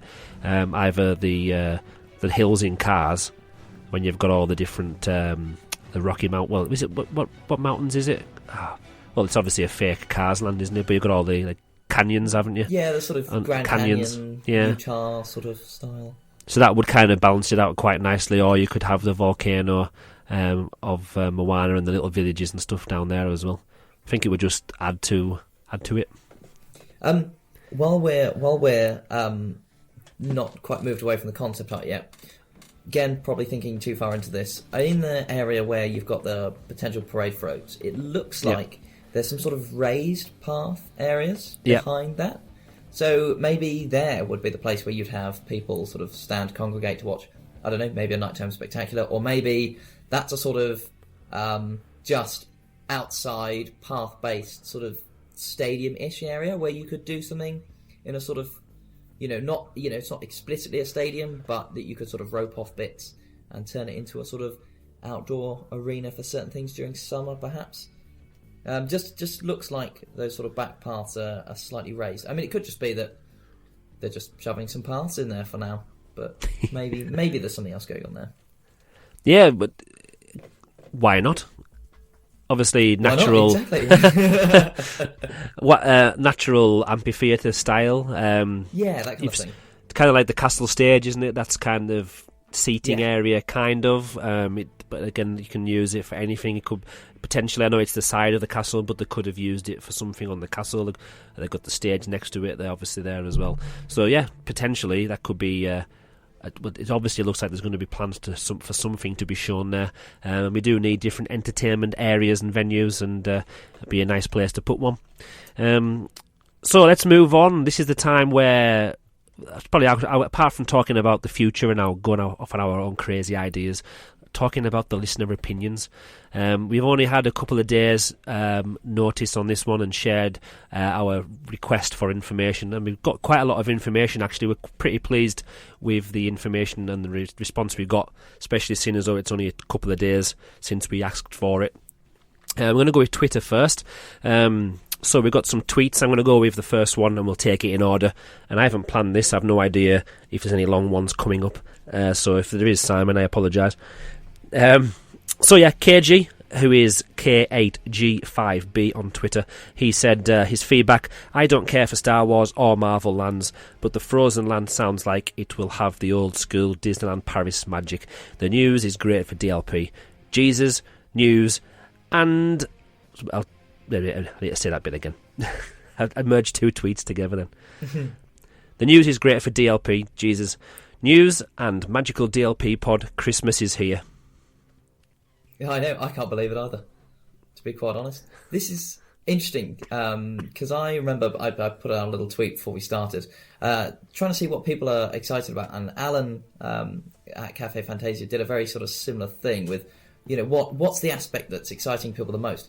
And bizarrely, maybe not, actually, it's not really Star Wars or Marvel that's seeming to attract people. It does seem to be Frozen and the lake. There's something about a lake with a sort of vista or a weenie and sort of areas to explore, and that kind of fairy tale aspect of Frozen that seems to be really making people hark back to a more sort of traditional Disneyland kind of vibe. That kind of atmosphere, rather than particular franchises or particular attractions, that really makes Disneyland so special rather than any other theme park that has great attractions in it. So yeah, I'm getting the feeling that that Cagey's got quite a popular opinion there, and that Star Wars Land, yeah, cool. Marvel Land, yeah, cool. But actually, it's Frozen that's really got that extra bit going for it. So yeah, I think my initial reaction, I think I voted on Alan's poll. My initial reaction was Star Wars. But then after reading a lot of people's feedback and listening to you, then I do get what you're saying. It does feel a lot more, in their quotations, Disneyland Paris or Disney Parks, doesn't it?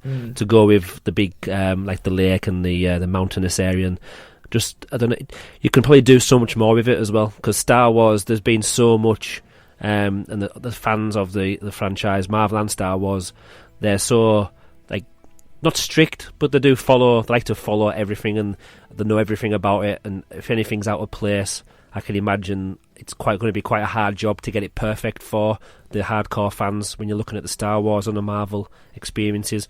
Obviously Frozen is based on the CGI, so there's a little bit more, I don't know, if maybe freedom, because obviously not every angle's covered, and because it's CGI and 3D, maybe it's easier to have a bit more artistic license, maybe, and make it a bit more magical. And obviously a lot of people do associate Disney with magic, and I can imagine Frozen, when you walk into the park and you see that magical mountain, the Frozen castle as well, that's going to be a bit of a magical wow moment, isn't it? I should think so. I mean, with Star Wars, you only need to look at the launch of the latest film to see that you can kind of get bits wrong. That's had sort of mixed reactions. Some people have really loved it. Yeah, I thought it was a bit meh. But you know, that was a great example of them sort of not quite taking the story and not quite portraying Star Wars in a way that a lot of people wanted them to, and has thus got a bit of a bad reaction. I was reading reports that apparently they're expecting the Han Solo film to absolutely bomb. So yeah, I think there's possibly also a bit of apathy coming for things like Star Wars at the minute. Yeah. Do you want to go on to Stephen's tweet? Yes. So on your short one. Nice short one from Stephen, which is at Stephen Dravwell. Is it April 1st, or are we seriously getting a WDS expansion and a magical DLP podcast in the same week? And then many love heart emoji smiley faces. Again, it's crazy, isn't it? Absolutely wild. We'll get a Peter Pan one out soon as well. Yeah, somebody probably will pinch. Well, if you have to keep pinching ourselves, don't you? Just to make sure you're not in a dream, because we've been kind of wishing this for a long, long time. If anything, it's given us a lot of content on Twitter to talk about, or we could do this, we could do that, we could do that. Obviously, we've still got a few more years of that to happen, but once it's all happened, where do we go from here? What do we talk about? I think we just enjoy it, to be honest, Andrew. This sounds amazing, what we're going to get. We're so excited. Disneyland Paris fans aren't programmed to enjoy that kind of thing. Come on, we'll have to think of something. This is true. We always want the next thing. So let's go on to the next one. DLP Celebration at DLP Celebration. For me, it's the best news in years regarding Disneyland Paris. These extensions will finally turn the Disney Studios park into a full-day experience, fixing the bad layout of the park and finally bring fresh new attractions to the park. At least the Walt Disney Company got confidence in Disneyland Paris and pushes it to the same level than that of their other parks, although it'll take quite a while. I'm most looking forward to the new lake and its possibilities for nighttime entertainment. Are they going to spend millions of pounds on fireworks? So the other rumours that we're hearing at the minute is that illuminations could be seasonally retired for the low seasons and replaced by some sort of nighttime entertainment on the lake at Lake Disney, basically so that they can shut the parks earlier. So yeah, maybe there won't be any nighttime entertainment to start with, or maybe there will be for the first year and then it'll disappear or something. We'll have to see. I mean, it will obviously depend on guest numbers. If they have enough people coming in, paying money, then I'm sure they'll be more than happy to spend on fireworks. But yes, projection mapping, cheap. Fireworks, very expensive. Very, very. Although they have invented, didn't Disney invent the air-powered fireworks? So like it's compressed air rather than the traditional gunpowder, what's that called? Explosive. Obviously, there's a nice sparkly bits inside, but it is a little bit cheaper now, saying that they can, and also a bit more, they can be a bit more technical and a bit more precise as well because of the like air power in there. I've heard about. Obviously, we heard about the rumor of them taking the show away from Disneyland Park, the Illumination show. But then a lot of people are feeling that this lake is what the lake they were talking about. So that again, no one's sure. But some people are thinking that it won't be in either park and it'll be in the Disney Village. But then why would you want to put something in Disney Village when you've got this massive lake, which is hopefully 4 or 5 times the size of Lake Disney? So it's a bit of a weird one, isn't it?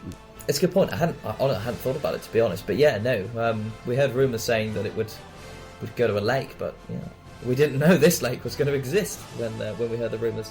Although in saying that, I mean, maybe this is part of financing it, that they've said, you know what, there's going to have to be some cuts in the next few years.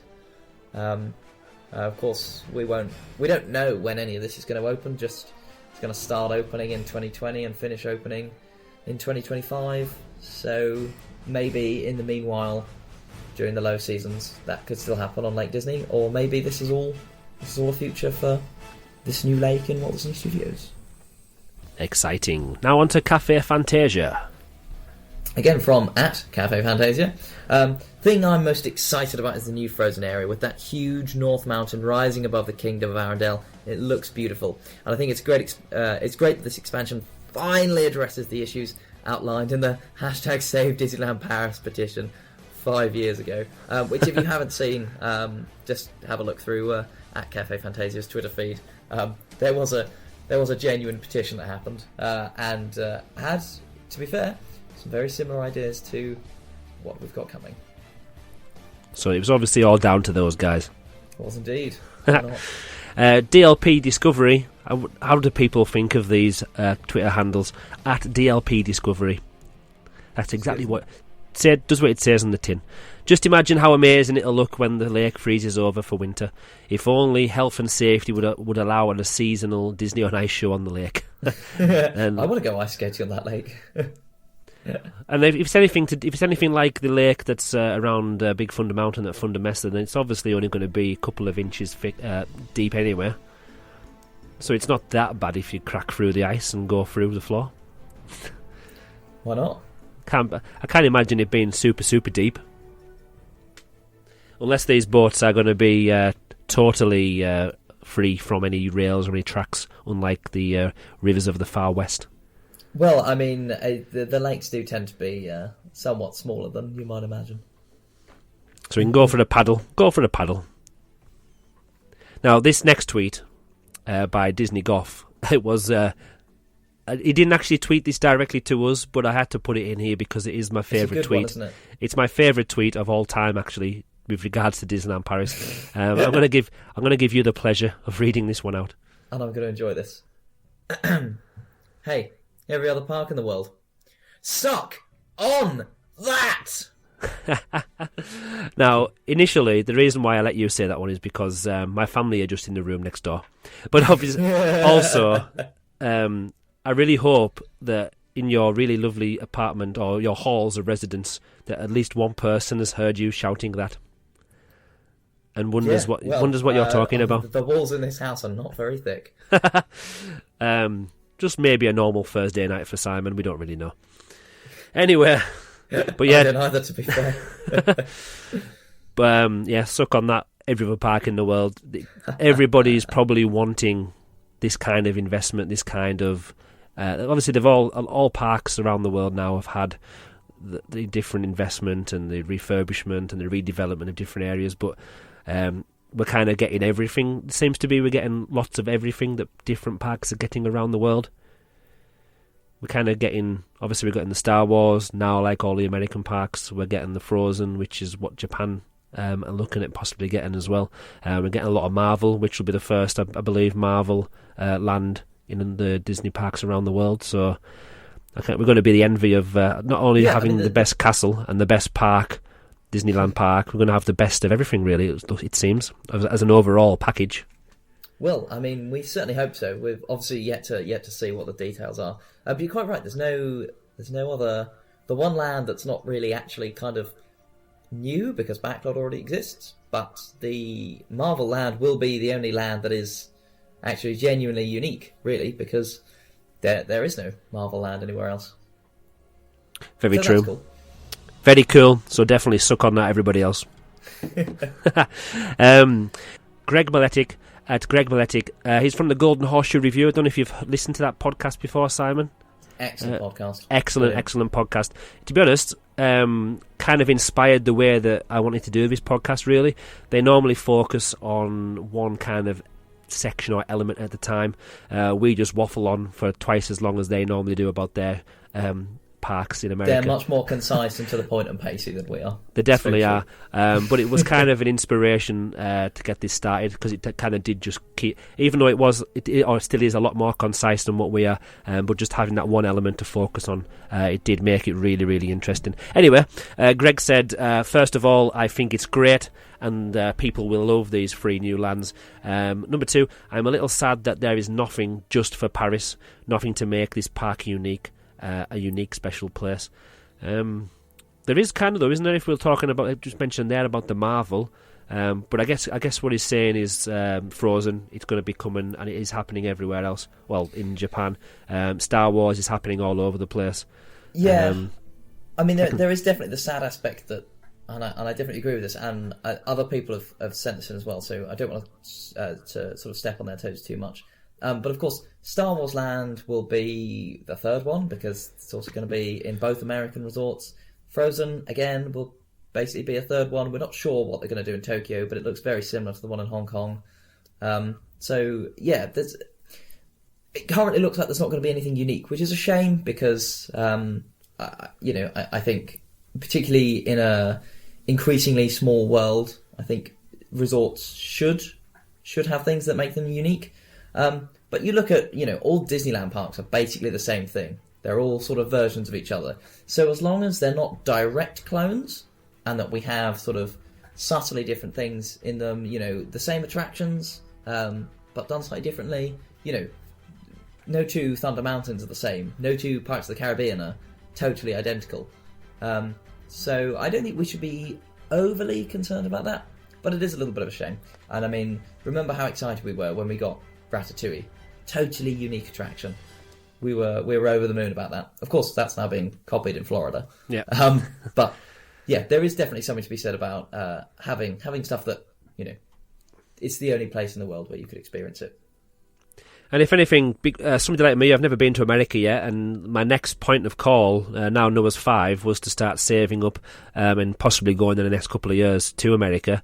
This could potentially keep my money in Europe. Obviously, there's still a lot more. You've got the 5 parks in Walt Disney World compared to the 2 that we have in Paris. So I would still, if I was a betting man, I would still say that I'd probably still head to America, in a few years to experience that and the nice weather and some of the thunderstorms. But it's definitely going to sway people's minds if they can. You maybe add a couple of extra days to your trip. Maybe still, because the travel's a lot shorter, it hopefully will save you a bit of money as well, even if it is still expensive. So it could potentially grab a few people thinking, well, rather than going over to America to experience this Star Wars land, it's only down the road in France, or across the water in France. So it could potentially have a positive effect by having some of the similar attractions or lands as they do over in different parks. Well, I mean, is that positive, or is that Disney accidentally competing with itself?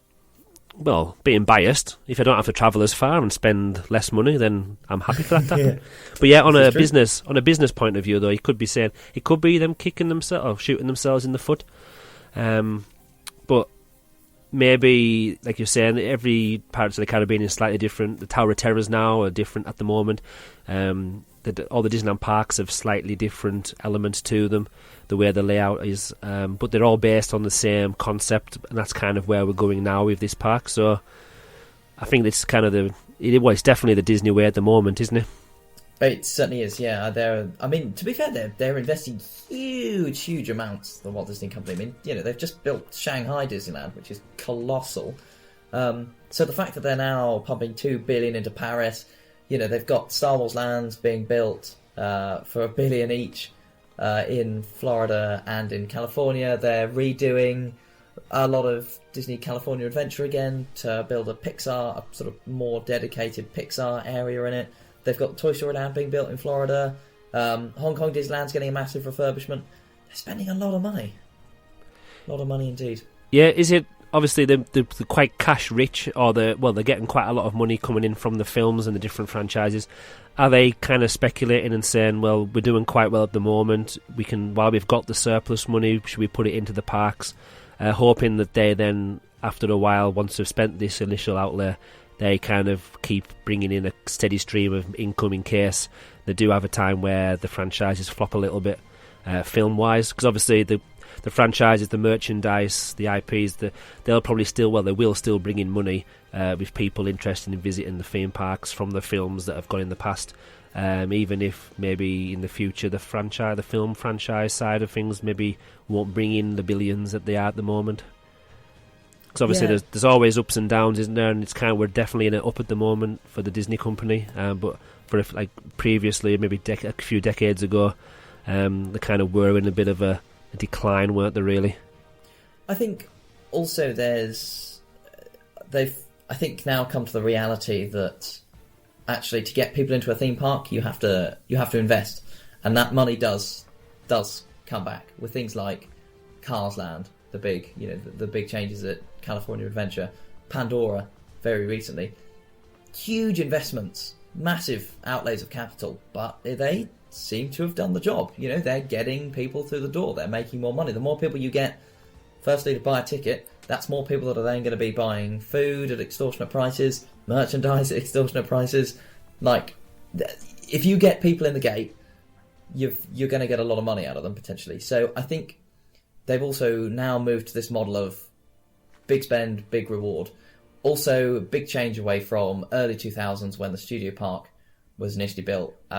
I believe the now infamous phrase "build it and they will come" was often applied with these theme parks, and same in Hong Kong.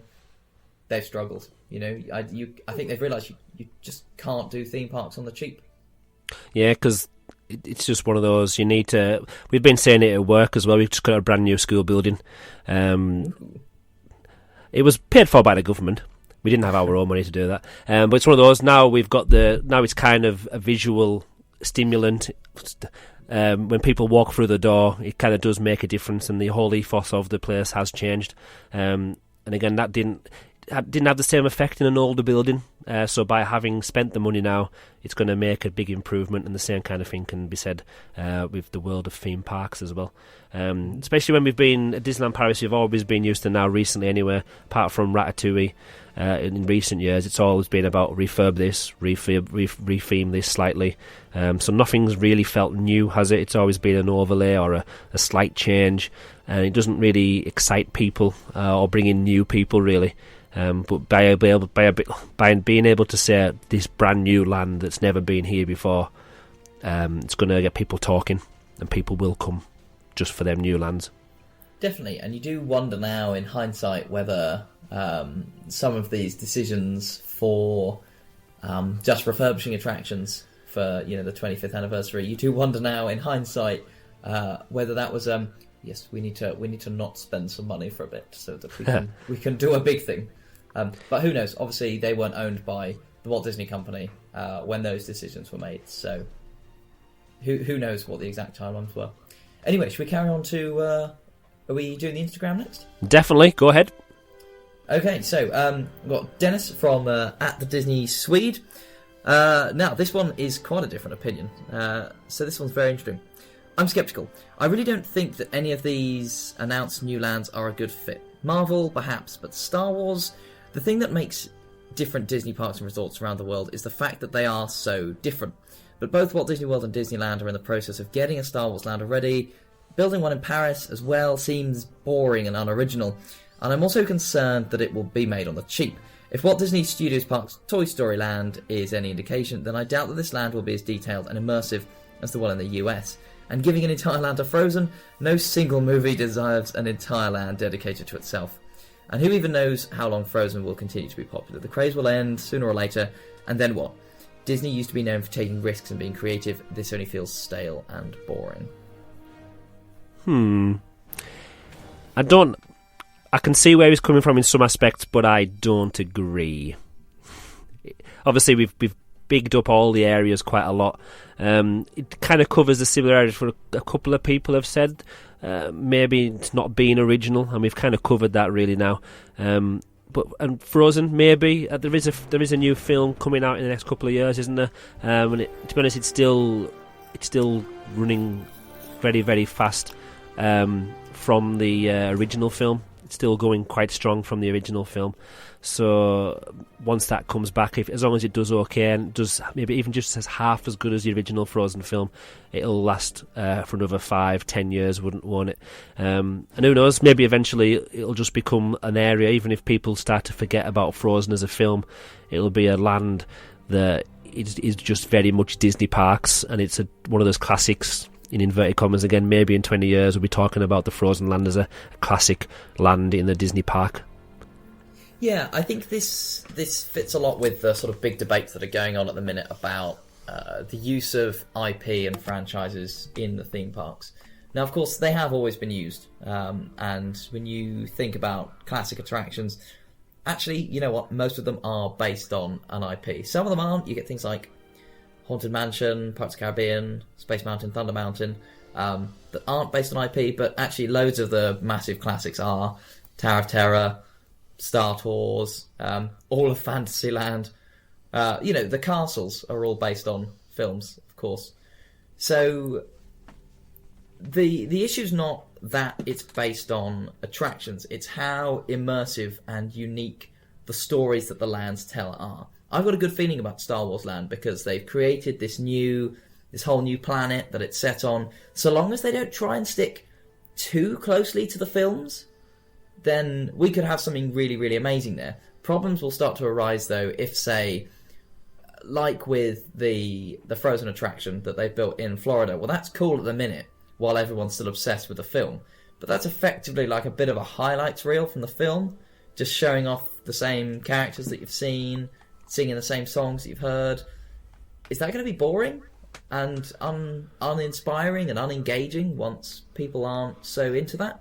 But then, say, if you've got something that is, it maybe uses different characters or uses characters in such a way that you're telling a new story that is designed around whatever ride system you've got, actually then you can tell an immersive story that it's irrelevant what IP it's based on, because it's got its own heart and its own soul. So I think it remains to be seen how they're going to do these things, because Disney has sometimes got that really right. So I don't think anyone's going to be sat around going, oh, God, isn't Star Tours awful? Or, oh, isn't Tower of Terror awful? No. But of course then you get things like the Iron Man attraction that they've built in Hong Kong that is sort of neither here nor there. And I would definitely take the criticism about the Toy Story Land is sometimes a bit hit and miss in how that they've used the IP to then make the land. But it's certainly some interesting points raised there, and maybe some I think justified concerns to have. But we'll have to see. We'll have to see indeed. At Secrets DLP, it's incredible news. As for me, I can't wait to discover all the new details and secrets they'll create for these new lands. Obviously their account on Twitter likes to post little secrets, maybe fancy little lights here and there, hidden Mickeys and stuff like that. This is the point where the Imagineers obviously get very, very excited. Obviously seeing concept art in the past for Walt Disney Studios, but obviously more importantly Disneyland Park, they go crazy, don't the Imagineers? This is where their dreams and imaginations can come true on paper. Then it's up to somebody who holds up the it's up to somebody who holds the purse strings for them to decide yay or nay. Yeah, definitely. And I really hope they've let them go crazy. And equally, I hope that, like I was just saying about the IP thing, hopefully we'll do an article about this soon, because I think there's lots to be said about this big debate about the use of franchises. But so long as the Imagineers don't feel too constrained by trying to do fan service or trying to stick too rigidly to the stories that are being told in these franchises, but rather use these universes as inspiration to tell their own stories, then I think we'll have some absolutely incredible things to experience coming.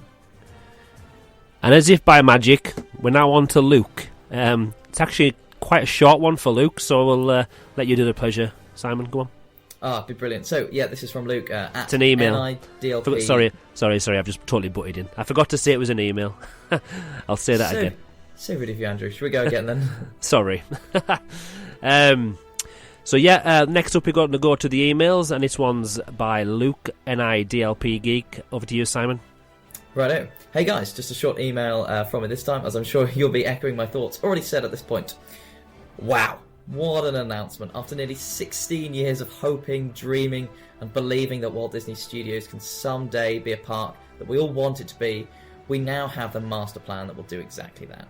We looked at the announcement and redevelopment of Disney California Adventure about 10 years ago with envy, but now it's the studios' turn to get the love and attention it sorely needs, which, on paper at least, will be an investment doubling that which the Walt Disney Company did to fix Anaheim's second gate.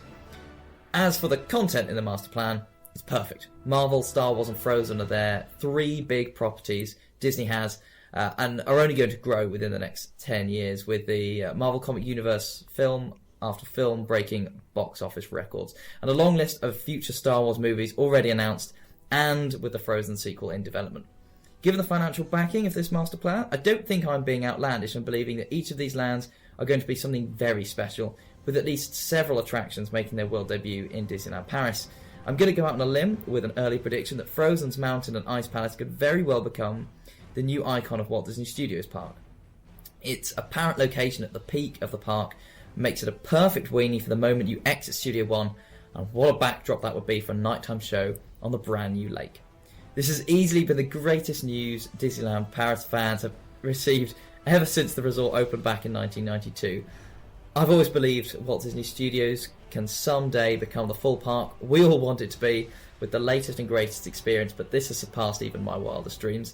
It's a good day to be a Walt Disney Studios Park fan. Once all of this is complete, I do believe we could be visiting the greatest Disney park in the world. Thanks, guys. And thank you, Luke. Thank you very much.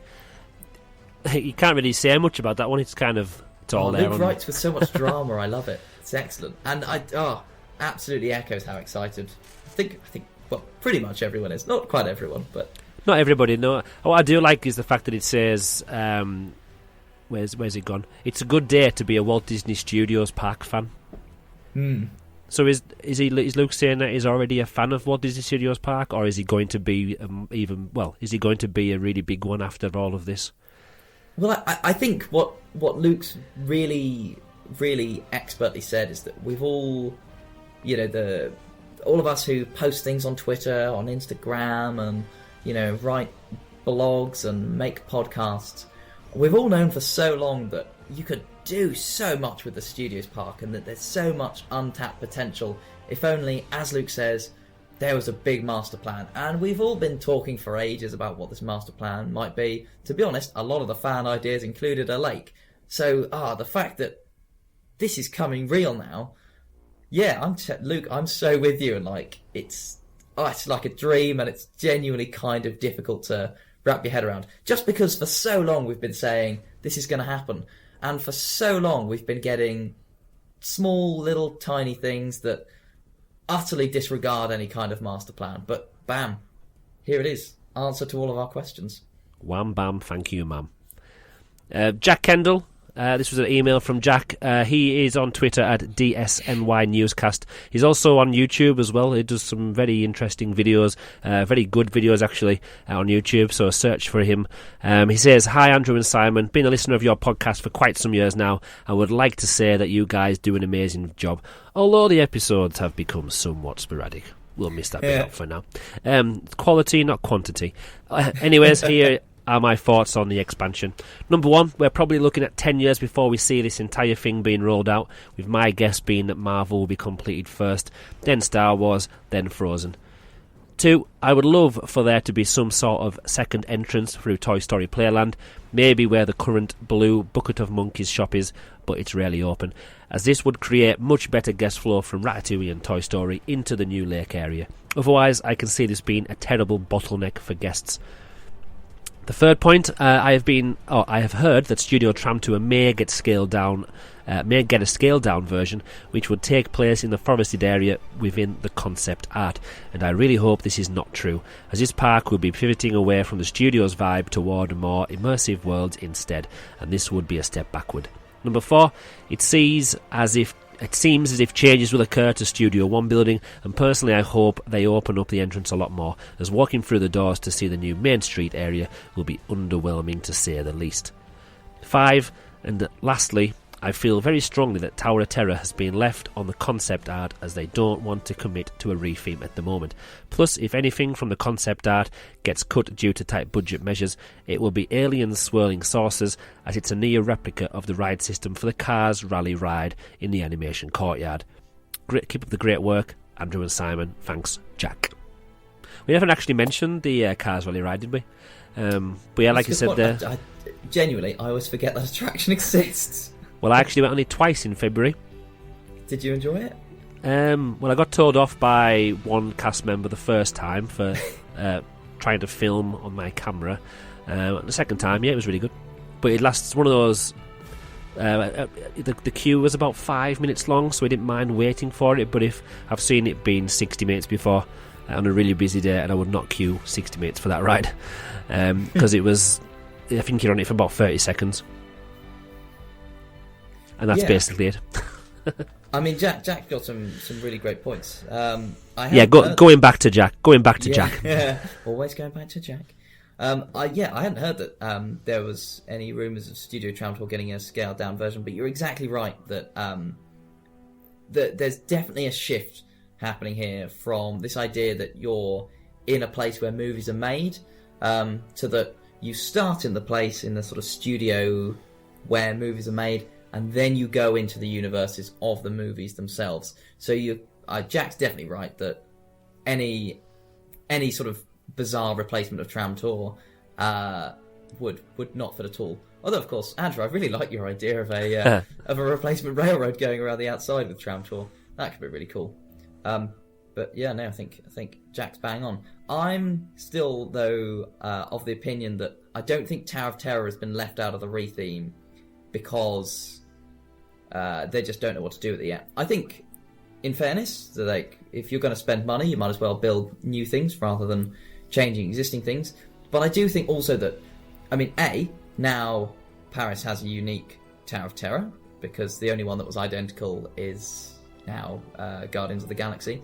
And B, if you're keeping Front Lot, then I see no reason to change the Tower of Terror at all, because it was designed to be perfect for that entrance. And if you're keeping the entrance, you might as well keep the attraction that was designed to be perfect for it. Yeah, I'm pretty certain the one in California just took the design of the one in Paris to save money, and that the design in Paris was specifically to fit with Front Lot. It does fit so well. So I can't imagine that they'd be so willing to just trash that. Also, if you think of the positioning of it, the front faces out so that you see it perfectly when you're just entering the park and you see it over Studio One, and it's all designed to be like that. It's facing the wrong way to fit into Marvel Land. It wouldn't look right if it was angled in a different direction, and so that you'd see the front of the facade when you're in Marvel Land. Yeah, sure. If it was where Motors Action is, yeah, that'd be a great place for a Guardians of the Galaxy overlay, but that's not where it is. So yeah, I really don't see them retheming it anytime soon. Yeah, put some caveats on the end for me, Andrew. Never say never. Isn't that what Justin Bieber said once? Anyway, where am I? I think I've lost it. No, I haven't. There's 2 Jacks, that's why. I'm further down than I should be. Right, if you're going to go on to the next one, next email, please. There's 2 Jacks. What? Am I missing a Jack? How many Jacks are there? Oh, yeah, well, there's Simon next. So go for Si first. Cool. Right, so this is from Si Marshall, at Skills Champion 2. He says, 2 billion euros. That's what it takes to buy Disneyland Paris fans' love. The unloved left-hand side of the parks, of the Paris' second park, the one day if you walk slowly park, has been given the mother of all makeovers. So we all knew Marvel Land was coming in some form of another, and given their previously haphazard approach to WDS, we knew it would probably be disjointed and at best adequate. But we all forgot it's not Euro Disney in charge anymore, it's the Walt Disney Company. The $96 billion company who decided they couldn't just stand by and let the wee park slowly rot into oblivion. No one had a clue until Bob and Monsieur Macron sat down together, and the scale and size of what the hell they had planned, many exclamation marks. So, Marvel Land looks stunning. Whatever version of Galaxy's Edge will be mega and the thing no one expected. Arendelle will be the perfect antidote to the macho superheroes and Jedi mayhem, with Anna and Elsa, Olaf and friends taking a massive amount of guests to the far side of the studios. Plus, a lake! A bloody big expanse of water connecting everything. Gone is the tram tour. Rain of Fire, any ideas? Another random old memorabilia no one remembers or cares about. And in comes a new lake with all the possibilities that this entails. All in all, this is exactly what Disneyland Paris needs. The main park, for all its flaws, doesn't need to work hard to attract visitors. Walt Disney Studios has often been seen as the worst Disney property. But from 2020-ish onwards, it's going to be the place in the world where you'll want to visit. I'd guess the next thing is the details of how all this is implemented, timescale, and how they minimise disruption. Do too much too soon, and 2/3 of the park will be out of action. But get it just right, should be seamless. I guess time will tell. Oh, and the very best news of all, Armageddon will be gone! Rude, Armageddon's a great attraction. I don't know what you're on about, Si. Yeah, come on, pre-show's amazing. Loved it. I must say that was that's a really excitable email. I can't tell you how many exclamation marks are here. Oh, they're everywhere. I think I even took some of them out because it was taking up too many lines on our notes. But yeah, everything is repeated. We said it over and over again. Absolutely love it. The fans are so excited by it. And to be honest, we never really mentioned this. We expected Marvel, because obviously we had the Rock and Roller Coaster re-theme announcement. We expected Star Wars, really, I suppose. Or at some point, yeah. We didn't expect it, but that's what we kind of knew would be coming if we got an investment. But the Frozen Land, I didn't hear anybody really talking about it at all. So it is one of the ones that's kind of came out of nowhere, really. Definitely. One of the other things that I think is so interesting about this announcement, and I had the same reaction from my sister. Everyone's, talk about the three lands. That's great. But you can tell the real Disney fans, because the lake, that's what everyone's so excited about, that we've got this hub, and that we're now moving from a theme park that was just a collection of different attractions, like any old theme park in the world, and now we're getting the proper Disney treatment, with a big old boulevard leading to a lake, and a weenie. Brilliant. That's the thing that's really exciting the sort of DLP community, and that's so exciting to see. Wow, we've got the master plan, as Luke says. Is that exciting as well? Because if you're talking about like a simulator game on a computer, the normal building tools which you would use to build any theme park attraction, yeah, everyone can use them, but it's only when you activate the God mode, and that's when you can build lakes. And when you can move mountains, that's when it becomes impressive. That's when we get to the Disney scale of doing. So things. We're kind of on Disney God mode at the moment. If we were on like some kind of simulation game, yeah. And this is also what we have here as well is something to explore, isn't it? This isn't just pop in a queue, you're on the ride, and you're back in where This is basically a whole new theme park for us to wander around in, and to stand at the edge of that lake where whatever music's playing in the background, and it'll obviously be a bright sunny day because you're in Disneyland, and we can look across the lake and see maybe fountains going off or things happening in the distance. You just get that amazing feel of being immersed in somewhere that's alive and exciting, and we're gonna finally have that. I have no idea what that was, but it's an excited noise. I got it. I liked it. So yeah, here's another Jack for you. I don't know I think this might have been a new one, last minute addition. Jack at DLP Discovery Mountain. Let me start with a wow. This is single-handedly the best news to come to DLP ever, and the fact that it came out of nowhere made me fall off my chair at work makes it all the more brilliant. Just imagine, I've got that picture in my head now, people falling off chairs. As fans of DLP, we have often watched the world parks expand with new and exciting lands, attractions and rides, while we continue to walk down the thematically brilliant areas of the backlot. whilst wondering if this will ever happen to us. And now it has, and to be honest, I think a lot of us are still waking up pinching ourselves.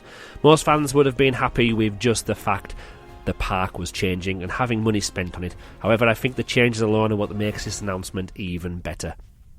Firstly, Marvel Land. We knew this was coming with the announcement of the Avengers coaster, but now we have a concept art to dribble over, which hints towards potential Guardians of the Galaxy, Ant-Man and other experiences included. As a huge Marvel fan, this is very exciting, and I predict we'll all be ready by 2021. Secondly, I think the next part to open will be Star Wars Land for the 30th anniversary. I forgot that was coming up soon. After seeing the scale of the lands being created at Disneyland Resort and Walt Disney World, I could only sit here green with envy. Now it looks like we'll be receiving the same or a modified version. Brilliant. I think we can't get greedy if they give us a slightly toned down version. Because this should be a day of celebrating that the Studios park could go from the worst park in the world to the best park in terms of attraction lineup. Weirdly enough though, the Frozen area is what I'm most excited for. The same thing happening again and again and again. As a male who loves Star Wars and Marvel, and who respects how brilliant Frozen is, but doesn't hold it in regard of the others, this area entices me the most. The scale of the area is phenomenal, based on the concept art shown, and the art we have seen with Arendelle also going to Hong Kong. Also, the other brilliant part is the fabulous lake. The lake is without doubt my favourite part. I love Epcot's lake, with the World Showcase around, and I love the idea of having our own lake show, hopefully culminating the likes of Fantasmic and Rivers of Light in America. All in all, this is brilliant. I am skeptical to whether we will ever receive. All in all, this is brilliant. I am skeptical to whether we will receive everything exactly as shown, or whether changes will be made, as this is a multi-year build. But the fact that the Walt Disney Company has put its faith in Paris, has agreed, an enormous investment, can only be positive. We have waited so long for improvements to come to our beloved park, and soon will be the envy of every other Disney park fan in the world. I love Robert Iger. Don't tell my wife. Don't know where the voice came from. DLP, Discovery Mountain, or Jack, if you want to use his human name. So yeah, Robert Iger has a few proposals that'll be batting away soon. Yeah, sounds like it, doesn't it? You got really into that as well. I think you might be shooting a proposal his way as well. Well, I know I will be. So yeah, I've noticed that people have been tweeting him as well recently, so we'll have to get into the queue. I think there'll be a queue of people already mentioning marriage proposals to him. Can we get him on the podcast? Do like a live proposal? Oh, just imagine that. Some kind of Bob Iger sandwich. Oh, you heard it here first. Simon and Andrew making a Bob Iger sandwich. That's how excited we are at this proposal. Jack mentioned basically in a totally brilliant way how excited he is, how excited we all are. But again, a massive Marvel and Star Wars fan, mostly interested in the Frozen land. It's going to be one that's intriguing, especially if you know the other IPs inside out. Especially, there's so much room for the Imagineers to do what they want, really, because we haven't been in a lot of these places in Frozen. So it's just like an open book, isn't it, really, for a lot of the area. Yeah, I wonder as well if part of the draw that so many of us, and me included as well, I think Frozen's the one that I'm most excited for, even though I'm a huge Star Wars fan. I wonder if it's also just this concept art is just so exciting with that big mountain, just visually looks so much more arresting than what we have for our version of Galaxy's Edge. So I wonder if that's also something that's sort of drawing us into Arendelle a little bit more. Although I think Keiji's dead right that also there's that kind of old Disney magic that's putting us there. Of course. Now, we're getting close to the end. We're probably looking at maybe 2.5 hours, if not more, for this epic podcast. It's definitely worth it. The iTunes reviews section. Oh, now, hang on a second.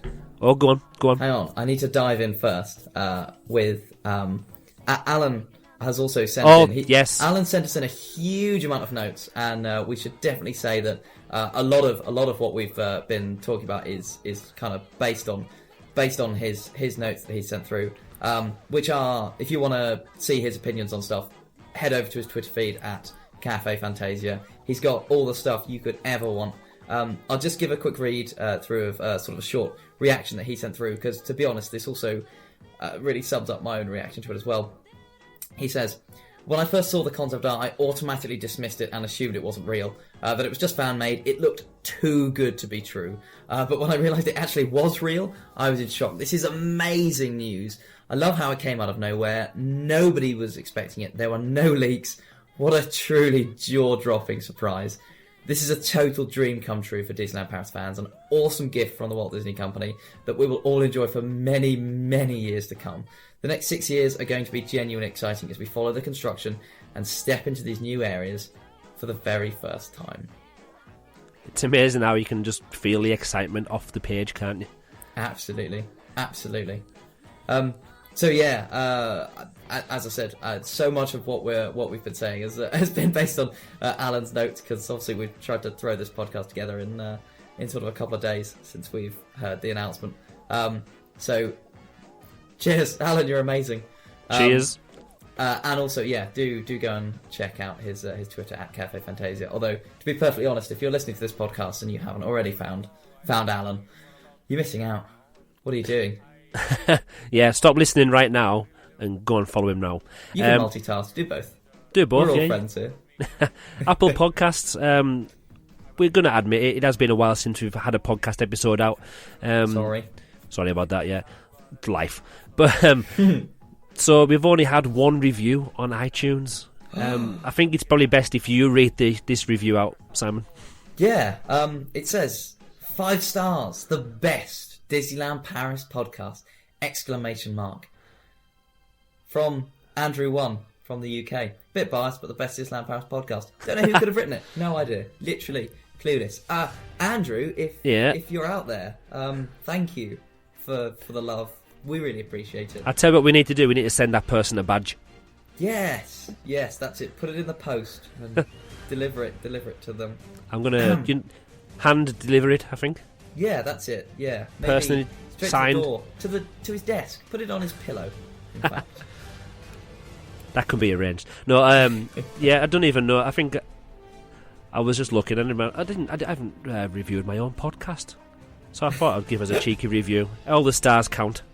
Definitely cheeky, but we'll take anything. No, I was just checking to see if it was still working, because we normally get a couple of reviews every month, even when we don't have a podcast episode out.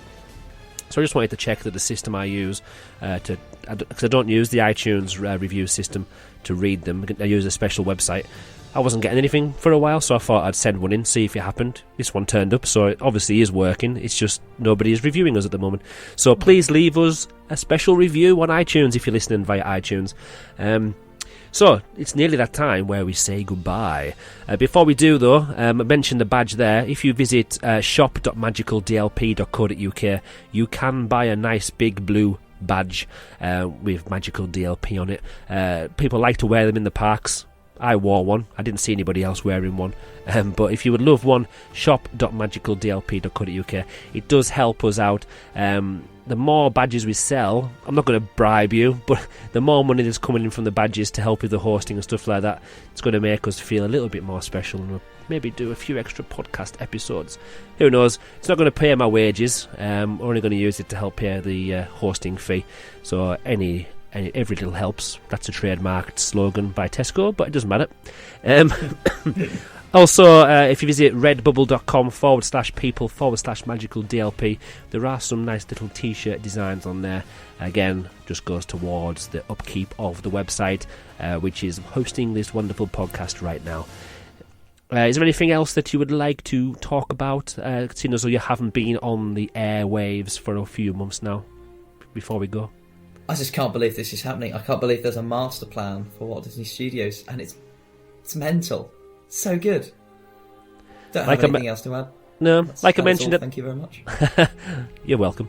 Like I said at the start, what are we going to be talking about in the future? I know we're going to be talking about the construction, the plans as they come out. Will Disneyland Paris release the plans like a lot of the parks around the world do? Are we going to have no idea what's happening until we start seeing the buildings appear? All will be revealed, and I'm sure we'll cover this again in the future episode, maybe once everything's happened. If the podcast's still going strong in 5 years' time, which it probably will be. We've been here for 3 years now, I think, maybe even more than that. Yeah, so keep going strong. We're keeping strong, even though we've only got to like episode 18, I think. But anyway, so yeah, the focus of the next episode of the Magical Disneyland Paris. The focus of the next episode of the Magical Disneyland Paris podcast will see me and Simon discussing, finally, Peter Pan's flight. Let us know your opinions. Email us at podcast@magicaldlp.co.uk. Message us on Twitter, Facebook. We now take messages on Instagram, or visit our website. So, yeah, don't forget as well, if you really want to, it hasn't happened for a while, but you can send in your audio opinions. If you've got a microphone on your mobile phone, which everybody has, or else it won't be a phone, then you can record your views, audio, send them in via email, and we can play your responses. So yeah, thanks for joining us for this special episode of the Magical Disneyland Paris podcast. Until next time, it's time to say goodbye. Goodbye. Bye bye bye bye.